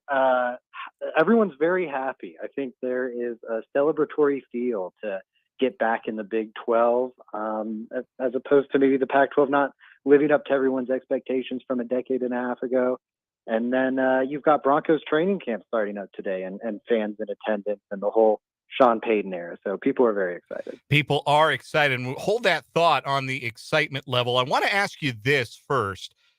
Go back to this time on Tuesday, because at this time on Wednesday, the news was starting to break that Colorado was going to have a Board of Regents meeting and vote on returning to the Big 12. And by this time yesterday, the vote was done and the move was official. But at this time on Tuesday, if I had asked you, what % chance do you give it that Colorado rejoins the Big 12, where would you have put it before it all started getting into motion? I think I would have said 80, 90%. I don't think I would have said that for 2024. That is a lot quicker. I would have thought 2025, looking at some of the multi-year rollouts some of these other teams have had to go through. But I felt it was coming. There was a good bit of bubbling, I believe, out of Stillwater about a month back, that there were deals going on behind the scenes and that the deal was pretty much already done. And just there was enough stuff bubbling in Boulder, too, around Rick George and maybe his interest with the Big 12 and maybe some meetings going on there. And then pair that with just the absolute mess that the Pac-12 has been. I don't know how familiar Big 12 listeners are, but man, they have just been an absolute cluster. No ability to put together a media deal. Their commissioner at Media Days a week ago said that the fact they didn't have a deal yet was a positive because it set them up for better leverage in the future, which is so diluted and out of touch. So I thought there was a good chance this was coming. Just how fast is a bit of a surprise. Zach Segars is our guest, covers Colorado Buffaloes for MileHighSports.com. You can follow him on Twitter at Zach_Segars. That's Segars. Joining us on the Fleming Place Wine and Spirits hotline here on 580 Sports Talk. Sounds like the reaction has been mostly positive. I got to say that is at odds with what I saw initially from some of the CU alums and fans that I know on Twitter. But from your perspective, what you've been hearing, what you've been observing, what is the reaction to Colorado decamping for the Big 12 Conference? From everything I've seen, it's been overwhelmingly positive. I'm honestly surprised that the fans you knew were disappointed about it. I think Colorado belongs in the Big 12 ultimately. Like I was doing an interview earlier today and they were asking me, is there any sadness about losing those rivalries in the Pac-12? What rivalry? They kind of tried to make something happen with Utah, but Colorado fans still care far more about Kansas State. There's a lot of hatred for Bill Snyder and Kansas State, still a lot more than there is for Utah. And that stuff is decades old now. So and then maybe you could say there's a rivalry with Arizona, but I think that's kind of, I don't know, ginned up. They never fit into the Pac-12 culture. They never won a bowl game while they were in the Pac-12. In basketball, they never made it to the Sweet 16 while they were in the Pac-12. There's not much athletic accomplishment for the fans to really hold on to during their time in the Pac-12. When you think about the Colorado Buffaloes at their peak, it's in the Big 12. And I think that's kind of the vibe. Everyone wants to see the Buffs playing Kansas and Kansas State and Iowa State even. It'd be great if Nebraska and Mizzou and all them would come back too, but I think these matchups are really exciting. So is that nostalgia or those old rivalries, is that what people are most happy about having back as they return to the Big 12? Or are there some other things that they look at and say, these are going to be big benefits for us being back in this conference? Well, I think the stability, it looks like the Pac-12 is a sinking ship and you're one of the first on the lifeboat. So that's a good feeling as well. The rivalries are a big factor, but I also think you look at recruiting Texas. Colorado's always done, at least when they were in the Big 12, they always did pretty well at recruiting Texas. And they thought that would transfer over to California when they went to the Pac-12. And it just hasn't been the case. I think getting back to the Big 12, they might see, and also while that happened, they kind of lost their recruiting success in Texas. Flipping those two, they're hoping to get Texas back. And I think there's a good chance that benefits them well, especially as long as Coach Prime is set up with the football program. Also, you look at Tad Boyle. He has roots with the Jayhawks and throughout the Big 12. So I think it's beneficial to him as well in terms of recruiting. Zach Segars is our guest. He covers the Colorado Buffaloes for Mile High Sports, MileHighSports.com, joining us on the Fleming Place Wine and Spirits hotline here on 580 Sports Talk. Let's talk about Coach Prime. Colorado football is one of the biggest stories in college football as we get set to start this 2023 season. And certainly, if they can get back into Texas recruiting-wise, maybe get into Florida as well in a league that includes UCF, you'd like to think that Deion Sanders can make some hay off the field. But what's it going to look like on the field in year one? What's your perspective on what the expectation should be for the first year of the Coach Prime experience in Boulder? Yeah, I think they should kind of be high. I love that 3.5 number, and I'm taking the over on it. I think they were the worst team in FBS football last year.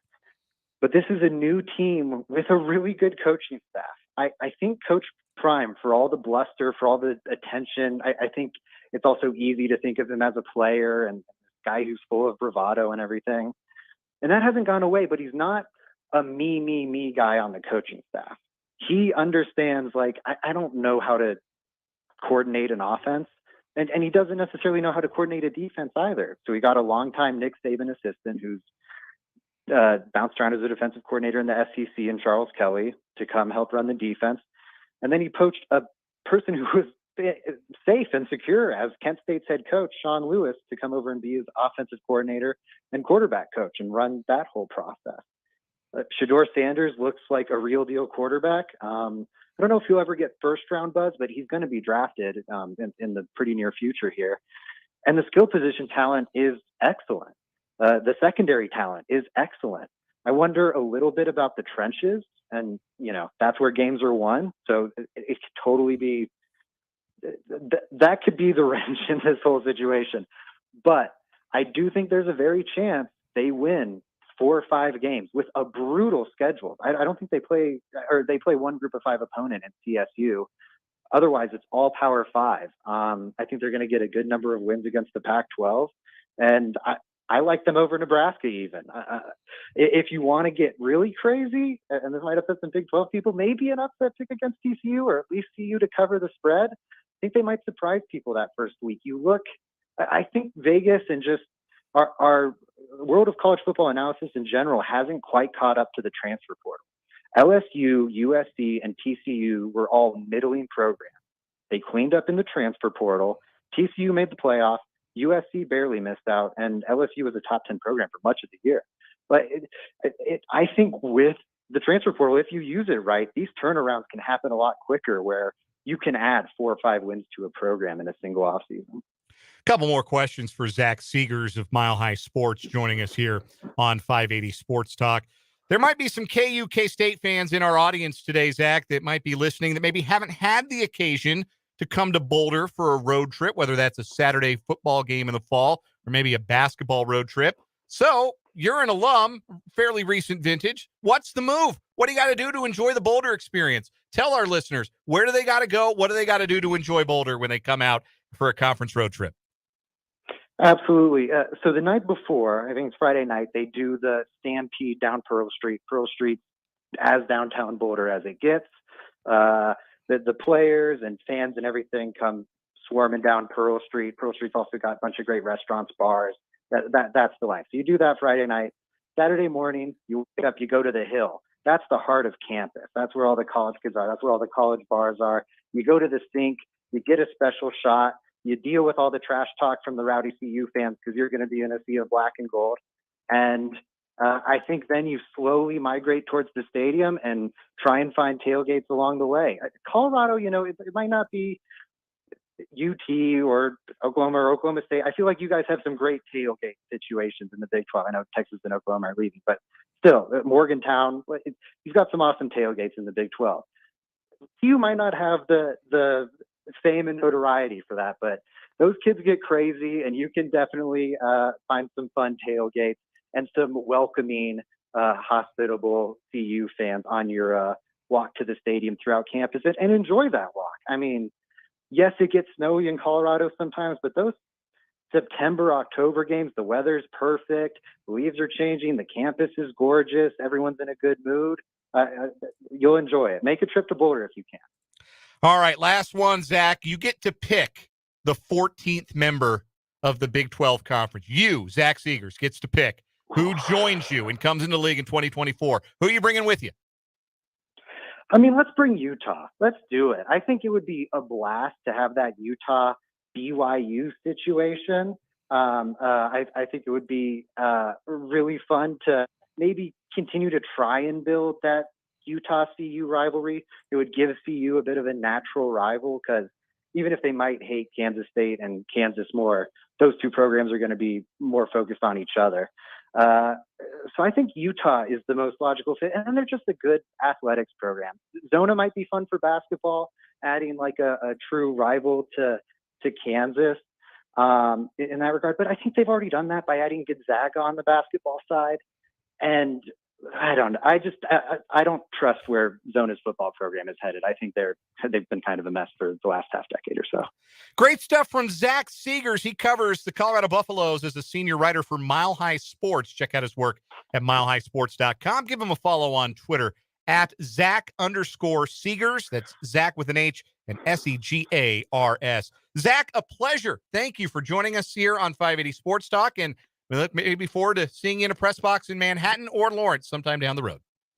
Looking forward to it. Thank you so much, Dan. Have a great day. That is Zach Segars, and that's going to wrap up this hour of 580 Sports Talk. One more hour to go for the day and for the week. We're going to get to our 580 Sports Talk headlines. Lots to get to on this Friday. We'll preview the Royals series against the Twins this weekend as well. That's all coming up after our national and local news. So hang with us for one more hour this week of 580 Sports Talk.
Let's get it. Final hour of the day, final hour of the week on 580 Sports Talk.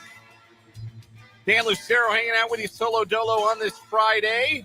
So glad you're spending some time with 580 Sports Talk. Kyle Manthe is across the glass. Brendan Dworzinski is on a jet plane. Don't know when he'll be back again. Actually, yeah, we do. He'll be back not next week, but the Monday following week. We know exactly when he'll be back. But he's taking a well-earned vacation here as the summer wraps up. By the time he gets back, it'll be time to start cramming for the prep sports season that he covers so well. So in the interim, while he and his wife enjoy vacation, yours truly has got the reins here of 580 Sports Talk, and I appreciate you rocking with me here on this Friday, whether you're listening on 580 AM, 104.9 FM, checking us out online at 580WIBW.com, watching the video stream. Hi to those watching on the video stream on YouTube, our YouTube channel, Sports on 580 WIBW. However, you might be absorbing the program. Thank you for doing so. Thank you for listening to 580 Sports Talk. Thanks again to Zach Segars from Mile High Sports. Great insight on Colorado as they voted yesterday to return to the Big 12 Conference. And a bold take about Coach Prime. Thinks they can win as many as 5 games in year one. I would be shocked.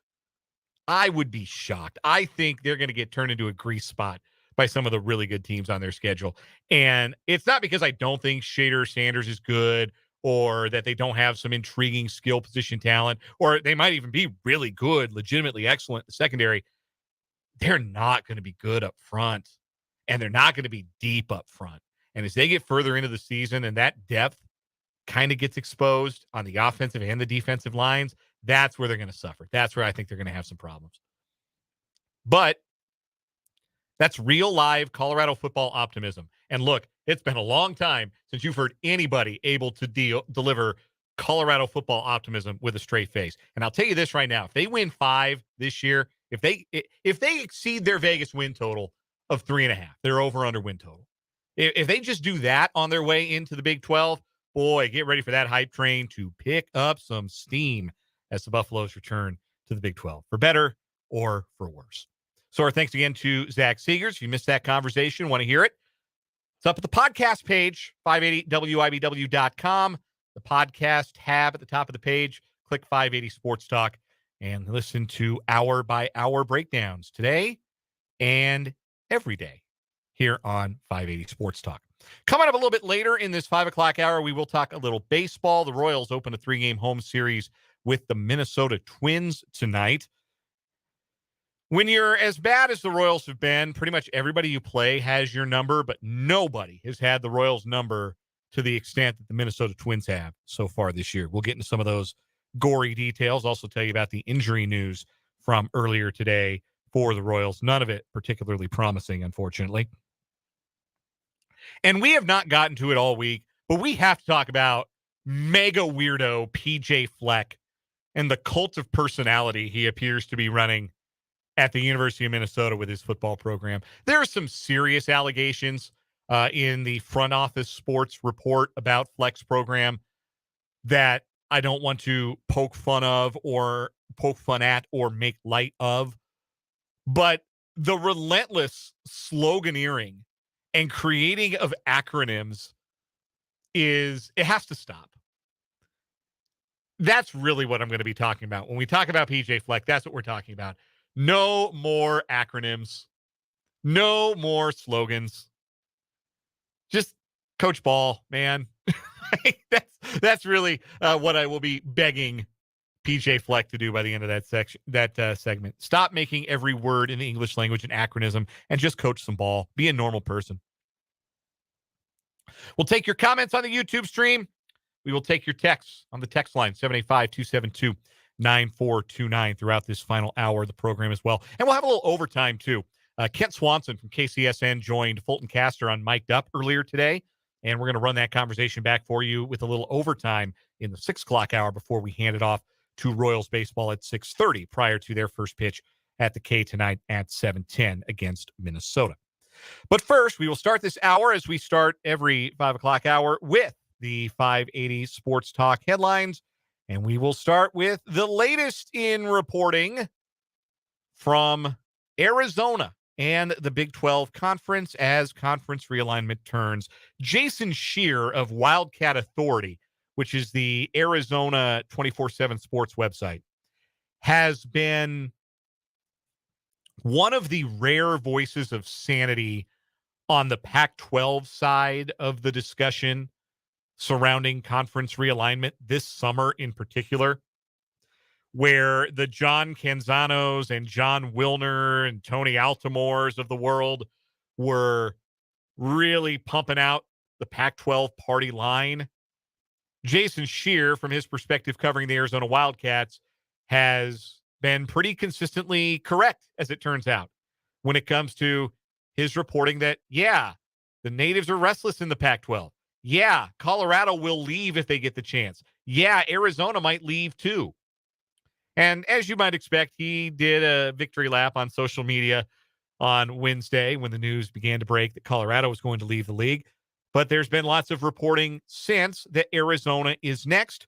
And not even half an hour ago, Jason Scheer posted this to Wildcat Authority. We fully acknowledge, reading from his article, that every school in the Pac-12 wanted to keep the conference together. After all, it would have meant that there was a good enough media deal in place and that George Klivikoff was able to deliver the stability that conference members want so badly. Unfortunately, that's just not the case. There are no hard numbers being presented and no end in sight for the conference.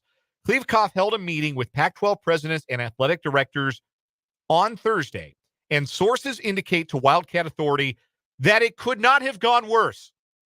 At a time where the schools want and need clarity, Klivikoff was unable to get it. Scheer goes on to write, Arizona is known to be next up. There are conversations with the Big 12 that have already been had, and we expect those to pick up significantly. Colorado was much further down the line than any school involved in the process, but Arizona is second. The Wildcats know the pitch from the Big 12 and have gone about the process the right way. The Wildcats never wanted to be first to go, and Colorado got that out of the way. University President Robbins, will now ask for numbers like he has in the past, and they won't be presented. Eventually, the Big 12 will push a little bit, and when that happens, Arizona is likely to go, end quote. Last thing from Scheer that I think bears mentioning here, Arizona does not believe internally a deal is likely, as in a media rights deal, a satisfactory media rights deal, and has not this entire time. But Robbins is at least giving Klivikoff an opportunity. Colorado said the same thing Robbins has been saying in the entire process and then decided to make the move when it becomes too obvious to ignore. Arizona seems to be on a similar path. So, Jason Scheer, again, reliable source. He's been on top of this all summer. He has been zigging while everybody in the Pac-12 media has zagged and tried to protect the conference and tried to toe the conference party line. Jason Scheer's been on the right side of a lot of this. And he sounds pretty certain that Arizona is going to join the Big 12. That it may not happen today. We're running out of time for it to happen today. That'd be one hell of a news dump, right? I suppose Arizona's currently on Pacific time. They're currently 2 hours behind where we are right now. So they're synced up with the West Coast states because they don't do daylight savings time in Arizona. So it could be a 5 o'clock news dump and we wouldn't hear about it for another hour and a half. They could 5 o'clock news dump it out west. It'd be a hell of a news dump. But Scheer's reporting, again, very easy to read between the lines there. It may not happen today. It may not happen this weekend. But the longer we go with no numbers and no media deal and nothing for Klivikoff to present to his remaining 9 universities, and don't get it twisted, losing Colorado is not going to make ESPN or Fox or NBC or CBS, Turner, whoever, all of a sudden say, oh, you're even more attractive now than you were. Let's write you that big check you've been looking for. Let's write each of your member institutions a bigger check. Whatever the offers were, they're not going to get better in a 9-team league after Colorado is officially left. So It really does feel like Arizona's next. And I think that'll be good for the league. They may not offer a great football program right off the rip, but they will certainly be great for basketball. And they will be a major TV market to add to the next round of major media negotiations. And it will be, I think, a win-win. Win-win for Arizona and a win-win for the Big 12 Conference. But that is the latest. That's the latest reporting from Jason Scheer from the 24/7 Sports Network. Let's get to some other 580 Sports Talk headlines. A couple of injury notes. These were developing stories as we brought them to you on yesterday's program. And we have a little bit more clarity now on the injury situations for star defensive back Jalen Ramsey of the Miami Dolphins and Joe Burrow, quarterback of the Cincinnati Bengals.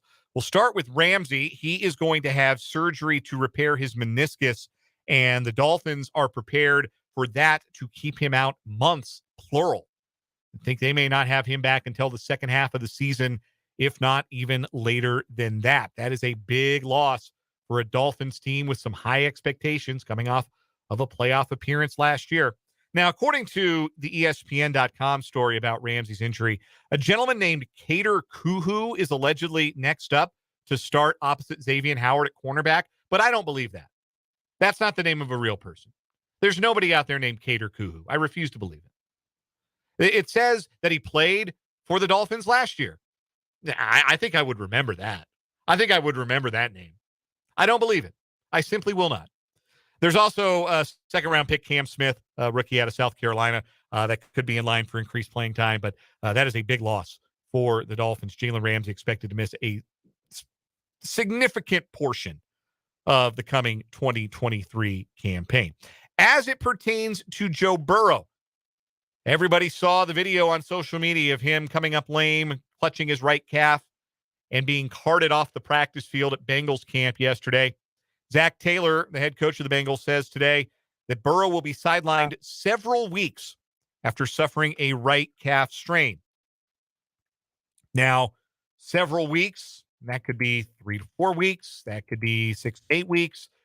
Who knows? We're still a long ways out from September 10th when the Bengals open the season against the Cleveland Browns. Burrow could miss 4 weeks and theoretically still be ready to go for the opener. But that's certainly not a guarantee at this stage if you're talking about a calf strain severe enough to keep Burrow on the shelf for several weeks. While Burrow is sidelined, two quarterbacks splitting first-team reps are a name you know and a name you might not.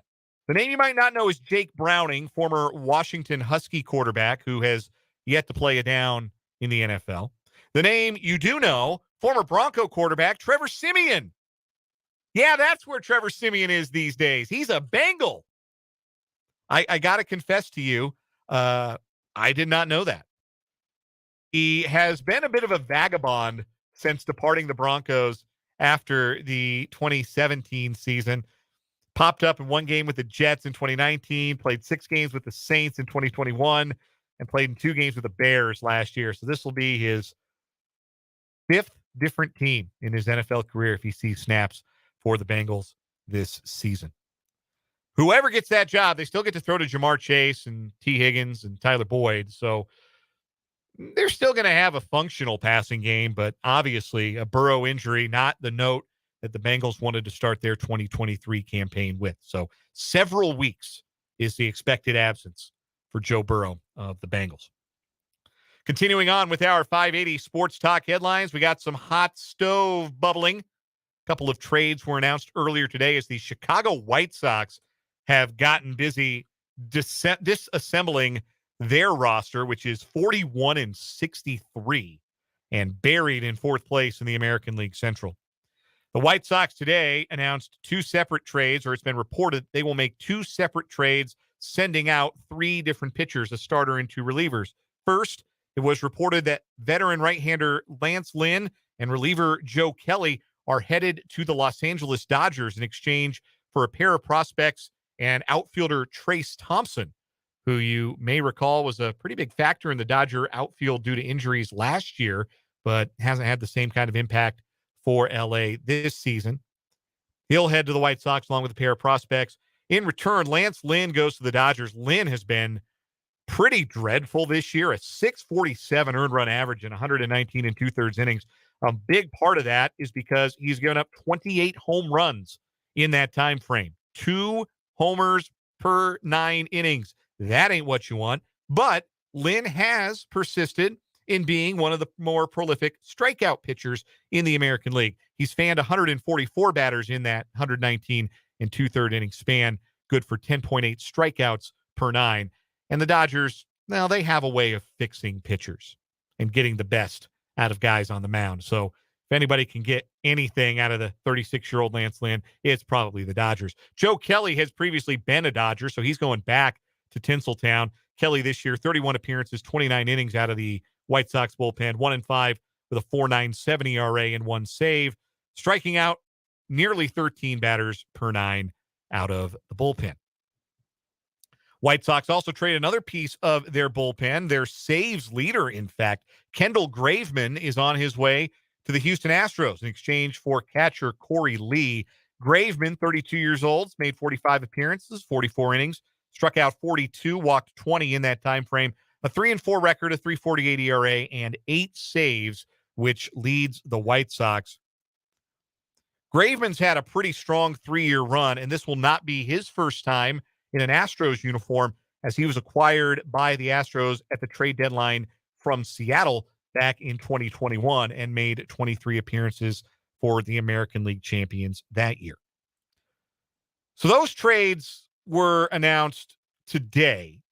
Last night, it was announced that the New York Mets have begun their teardown. The Mets trading veteran reliever David Robertson to the Miami Marlins. Robertson, well-traveled to say the least.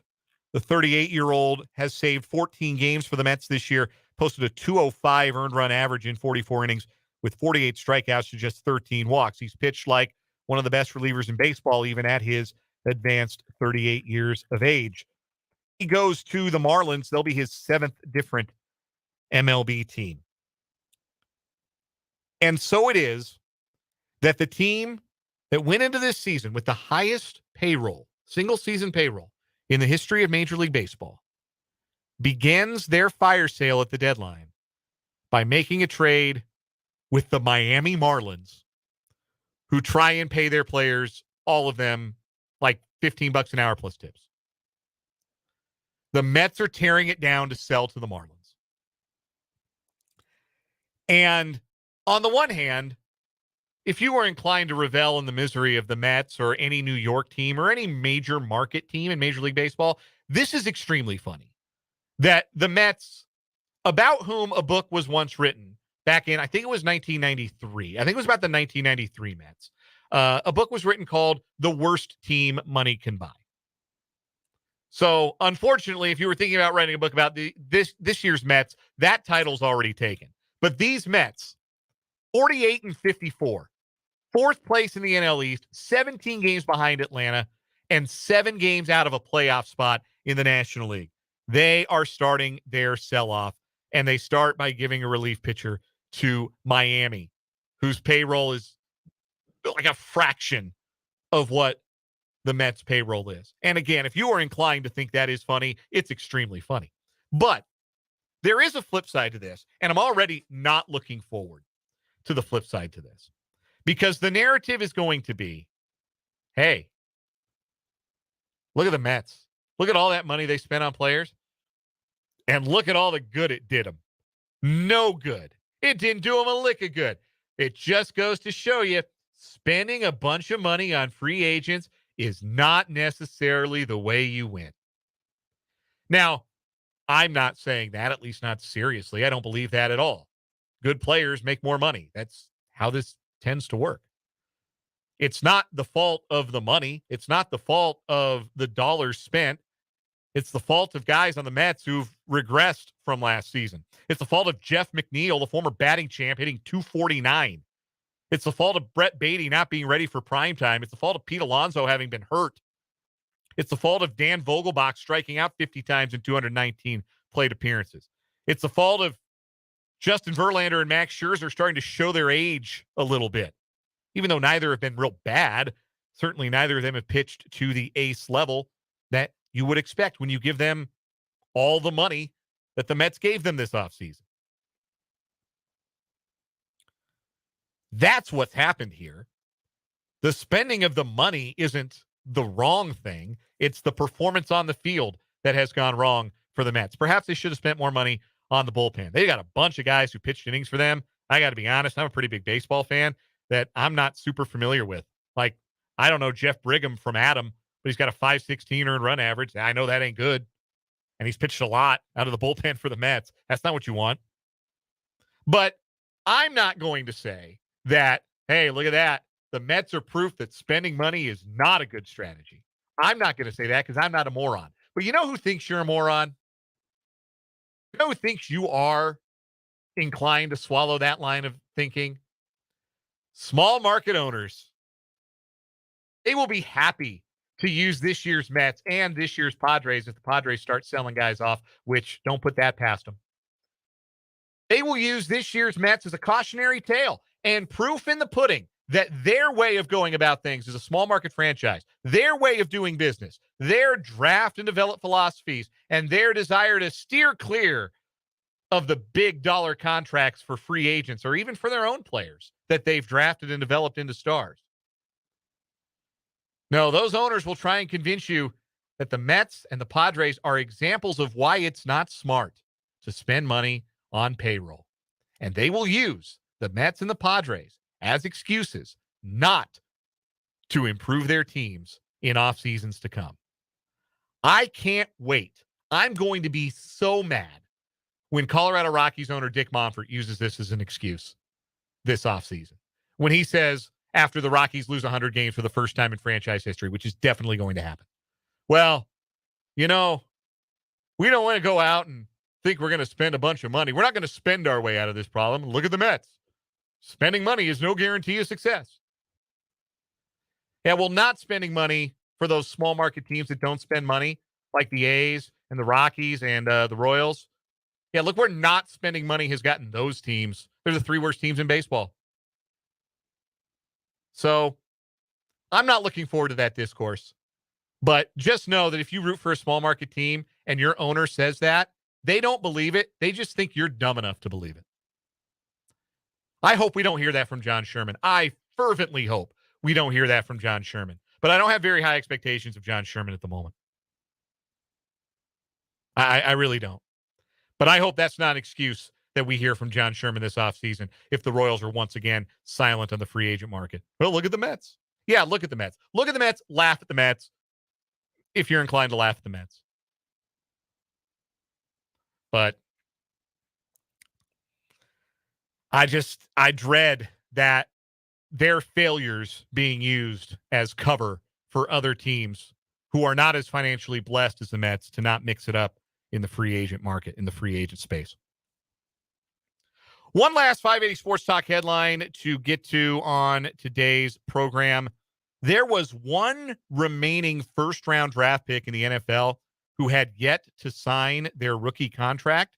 That is no longer the case. The 5th overall pick in the 2023 NFL Draft, defensive back Devin Witherspoon of the Seattle Seahawks, has finally signed his 4-year rookie deal. The holdup had to do with the amount of guaranteed upfront money. The salary scale is what it is for rookie players, but there's some wiggle room when it comes to the upfront, the signing bonus. And typically the Seahawks, like some other teams, prefer to not give as much money as a signing bonus.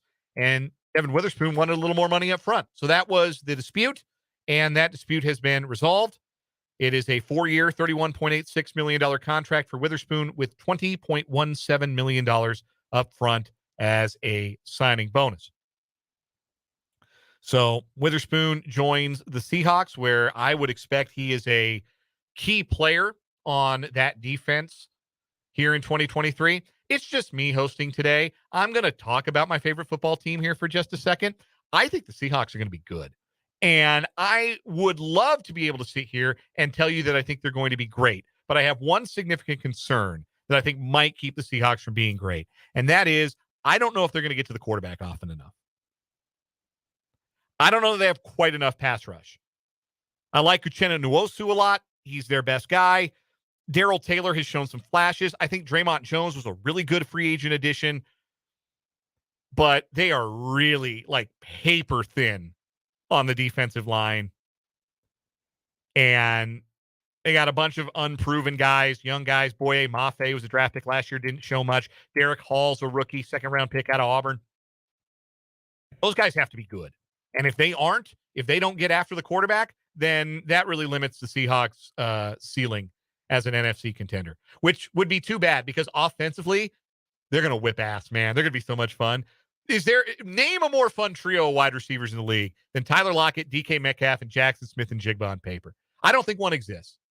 I'm excited to watch those three in action, catching the rock from Geno Smith. I think they're going to be fun. I think they're going to score a lot of points. I think they're going to be good. And if they can rush the passer, they might be great.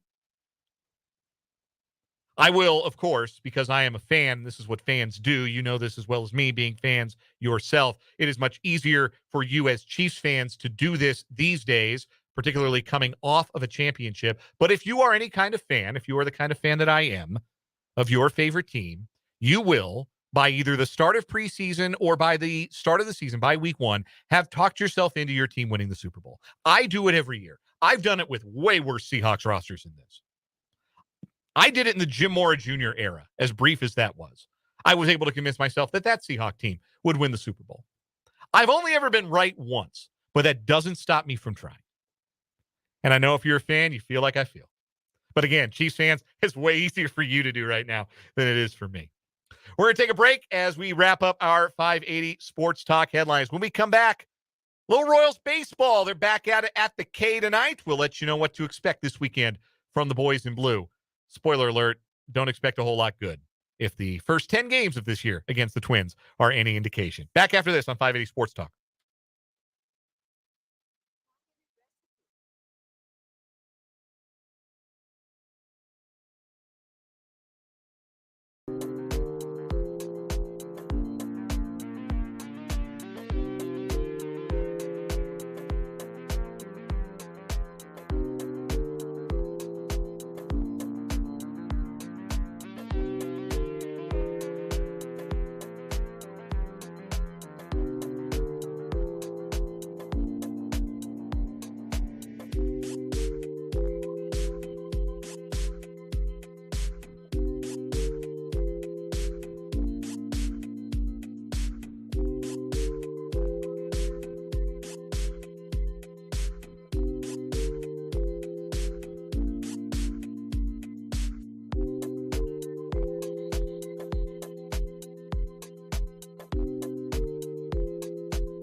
5:36 on 580 Sports Talk.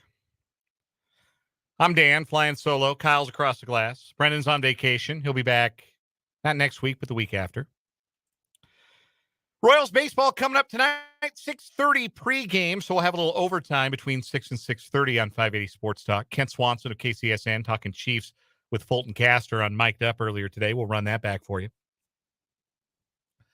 Pregame at 6:30, first pitch at 7:10 from Kauffman Stadium. Royals open a 3-game set against the Minnesota Twins. If it feels to you, without looking, like the Royals have struggled with the Twins this year, well, for one, you have good instincts because the Royals have struggled with everybody this year. That's not your imagination. That's how you get to be 29-75. You struggle with everybody. But it has been particularly rough seas for the Royals when they have played the Twins. They are 1-9 against Minnesota this season. And in those 10 games, the Twins are averaging just shy of 6 runs per game, 5.8. And the Royals are averaging 2.5 runs per game, 2.5. It is, in all of its forms, not what you want. So the Twins come to town tonight. It'll be Brady Singer on the bump for the Royals this evening against Sonny Gray, who has also individually had the Royals number for some time. Jordan Lyles take the ball on Saturday against Bailey Ober, who quietly having the best year of any Twins starting pitcher, or one of the best years anyhow. And then on Sunday, Ryan Yarbrough will take the bump against Kenta Maeda. Point of order about Jordan Lyles, a texter points out from the 785. As Lance Lynn is traded into the National League today, Lance Lynn going from the White Sox to the Dodgers, I guess that means Jordan Lyles has the worst ERA in the American League again. That, a 6.19 earned run average for Lyles. Lynn was over half a run worse, despite the fact that Lynn makes guys swing and miss, and Jordan Lyles doesn't really do that. They're very different pitchers. You'd still rather have Lynn than Lyles just based on the strikeouts, but yeah, Lynn was giving up more home runs than Lyles. The Dodgers saw something there. I guess the Royals couldn't package up Jordan Lyles in such a way that could make him desirable to a team like the Dodgers. I think it's been interesting at the trade deadline. You've seen a lot of guys move with astronomical earned run averages. I think astronomical might be overselling it, but the Orioles got the Japanese right-hander Shintaro Fujinami from Oakland about a week ago, and Fujinami's ERA was over 8 with Oakland. Baltimore looked at him and said, we don't care about the ERA. He throws 100 miles an hour with an unhittable splitter. We'll fix him, or at least we'll try. Atlanta traded for Colorado's Pierce Johnson, I think that was earlier this week. And Pierce Johnson was carrying an ERA of 6 with the Rockies. The Braves looked at him and said, hey, he's striking out 13 guys per 9. We'll figure him out. We're an organization with a brain, and we're a million games in front of the rest of our division. We got patience, and we'll figure it out. So, hopefully there's somebody out there who maybe looks at Jordan Lyles' 6.17 earned run average and thinks, I can fix him. Or looks at similarly high ERAs on the Royals staff and thinks, I can fix Scott Barlow. I can get better out of him. He can do better here. Nothing percolating on the trade front as far as the Royals go, but they did make a transaction today, sending Nick Pratto to the injured list. Retroactive to yesterday, Pratto tweaked his groin in Wednesday's game, rather, in Cleveland, and it is a right groin strain for the first baseman. So he heads to the IL. Samad Taylor called up in his place, leaving the Royals with no first baseman by trade on their roster presently. They don't have one. They don't have a single guy on their roster who is by trade a first baseman. Of course, this has not stopped them from moving guys all about the diamond this year. MJ Melendez isn't a right fielder by trade. He's playing there every day. I'm not sure what position Edward Olivares is by trade, but they sure seem to believe it's a left fielder and play him there all the time. We saw Nicky Lopez play first base on Wednesday. That was wild. Tonight, it's Salvador Perez at first base for the Royals. This will be the 11th time in Salvi's career he's put on a glove other than the catcher's glove and taken the field at first base.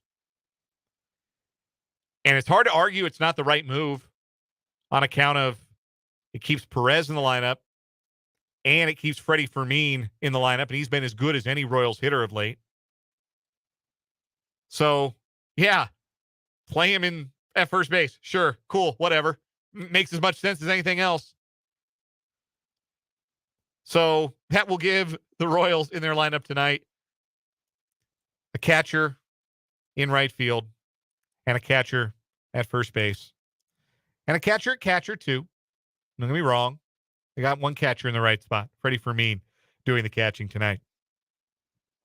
Run down the whole lineup for the Royals while I have a minute. It's Garcia, Michael Garcia at third, Bobby Witt Jr. at short. MJ's in left tonight. My mistake. MJ Melendez is in left field batting third. Then Salvador Perez cleanup and first base. Freddie Fermin hitting fifth behind the plate. Michael Massey is DHing and batting sixth. Kyle Isbell in center. Drew Waters in right. Nicky Lopez at second base. Rounding out the lineup against Sonny Gray. Minnesota will go Carlos Correa at second. Edouard Julian at second.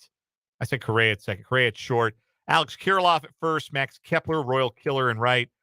Jorge Polanco at third. Matt Wallner at DH. Willie Castro in center. Ryan Jeffers behind the plate. And Joey Gallo batting ninth. 17 dingers and a 177 average. What a Joey Gallo season that is. So that's Royals baseball. Again, coming up this weekend, we'll have all three games, of course, right here on your home for Royals baseball since 1969, 580 WIBW. 7:10 first pitch tonight, 6:10 first pitch tomorrow, 1:10 first pitch on Sunday. We're going to take a break, come back. We got to talk about this PJ Fleck story. Stop making an acronym out of everything. Please, I beg you. That's next on 580 Sports Talk.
Coming down the home stretch on this Friday edition of 580 Sports Talk.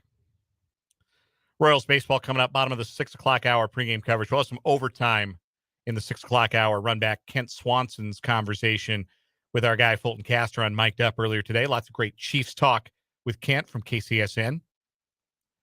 Had some great Chiefs talk with Matt Derrick earlier on today's show here on 580 Sports Talk. You can catch that again on the podcast page, 580wibw.com. Hour-by-hour breakdowns of every show on the podcast page. We have been meaning to get to this all week, and I had to get to this before we wrapped up for the week. Reporting from frontofficesports.com about troubling allegations of a toxic culture under PJ Fleck, the head coach of the Minnesota Golden Gopher football program. Over the last month, Front Office Sports interviewed several former players and staff members about Fleck's 6 seasons as the Gophers head coach and described an environment fraught with intimidation and toxicity, and referenced the Fleck Bank, a system that allowed players with enough coins to get away with positive drug tests and other violations of team rules. So there are some players that are cited in this, some requested anonymity, all of them scholarship players under Fleck at Minnesota. There's also perspective from a player who did not necessarily agree with how the program was portrayed in the article. So they got a balance of perspectives in here. And I want to get to this thing that really made me shake my head and wonder what the hell is going on at Minnesota. And I don't mean the part about the Fleck Bank, and I don't mean the part about getting out of failed drug tests. I don't mean the part where Fleck would demand that his players give him an ovation every time he entered the room and would leave the room and come back if he didn't like the ovation he was giving. Because that's in there. No, I want to talk about the Fleck book. The Fleck book, a 3-ring binder they were required to memorize and on which they were tested. And among the things they were tested on were inspirational quotes and slogans and abstract acronyms. The first one that's cited here, family, FAMILY, short for forget about me, I love you. One player is quoted as saying, he was making us say, forget about yourself as an individual. I was baffled because it's not anything logical. If you forget about yourself, then who are you? That's real existential. Probably deeper than I'm willing to get at 5:49 on a Friday afternoon. But yeah, forget about me. I love you. Okay, you've made an acronym out of the word family. Okay, fine. What else you got, PJ? Nomenclature common to sports with inspirational quotes. Most are pretty self-explanatory. The pain of discipline versus the pain of regret. Your how creates your who. See, because they're the same letters. How and who, same letters. If you're juiceless, you're useless. If you're juiceful, you're useful. Have you ever in your life referred to anything being juiceful? I bet you haven't. I know I haven't. Another one, roof over your head, better off than 73% of the world. Perspective, I suppose that's important. But some of the nearly 20 acronyms players were tested on were more abstract. How about this one? Think. THINK. Truthful, helpful, inspirational, necessary, kind. He was really grasping for an N right there. Got to necessary. How about fist? FIST. Family invested, same time. Quote, keep it tight. Keep your fist tight. Family invested, same time. That doesn't make sense. Doesn't make sense as a sentence. How about hyper? HYPRR. Not how you spell that. How, yours, process, result, response. And then this nonsense. SFAMFS. Start fast, accelerate middle, finish strong. Everything was an acronym, and you had to memorize these acronyms, and you were being tested on these acronyms. As one player points out, this is all at the same time while you're trying to go to school and learn the playbook. It's not enough to learn a playbook. College-level playbooks, yeah, that's not a super easy thing to learn, but then you got to learn what FIST stands for, and it's not even anything that makes sense. I am begging PJ Fleck, and I am begging the football coaches of the world, You do not have to make everything an inspirational acronym. You can be straightforward with your players. You can tell them what your expectations are, and you don't have to dress it up as hyper with 2 R's. I promise you don't have to do that. Do not make everything an acronym. This is just, I, in the past, have probably been complimentary of PJ Fleck because he's a young guy. He's obviously got a lot of energy. He's had some decent results at Minnesota. But I could see where this stuff makes players uncomfortable because it's just weird. It's off-putting to make everything an acronym, to have to give a guy an ovation when he walks into the room. Like, what is that? And if it's not a good enough ovation, they leave. Like, what are you doing? Also there's only one acceptable answer when Fleck and other staff members asked, "How are you doing?" I am elite. That's how you had to answer, "How are you doing?" I'm elite. Doesn't really answer the question. When I said I'm good, said one player, Fleck would respond, "Oh, you're not elite?" He would either get all frustrated and walk off, or I'd be told, "You're supposed to say elite." Inside, I was not feeling anywhere near that. There's some other stuff that's no joking matter in the articles at frontofficesports.com. I urge you to check it out. And I don't want to make light of the more serious accusations, into the program and the culture at the program. But, man, if I got a binder full of acronyms that I've got to memorize in order to keep my place on the team, that doesn't sound like a program I want to be part of for very long. So, weird dude, PJ Fleck. If he had previously set off your weird dude radar, your instincts were good. One more break. We'll come back with a walk-off and wrap up this edition with the final word on 580 Sports Talk.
In conclusion, you better wrap it up.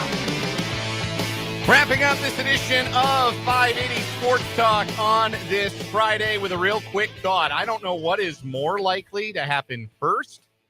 The Kansas City Royals making a trade deadline move, or the Big 12 adding a 14th school, most likely Arizona. But I do know this. Deadlines spur action.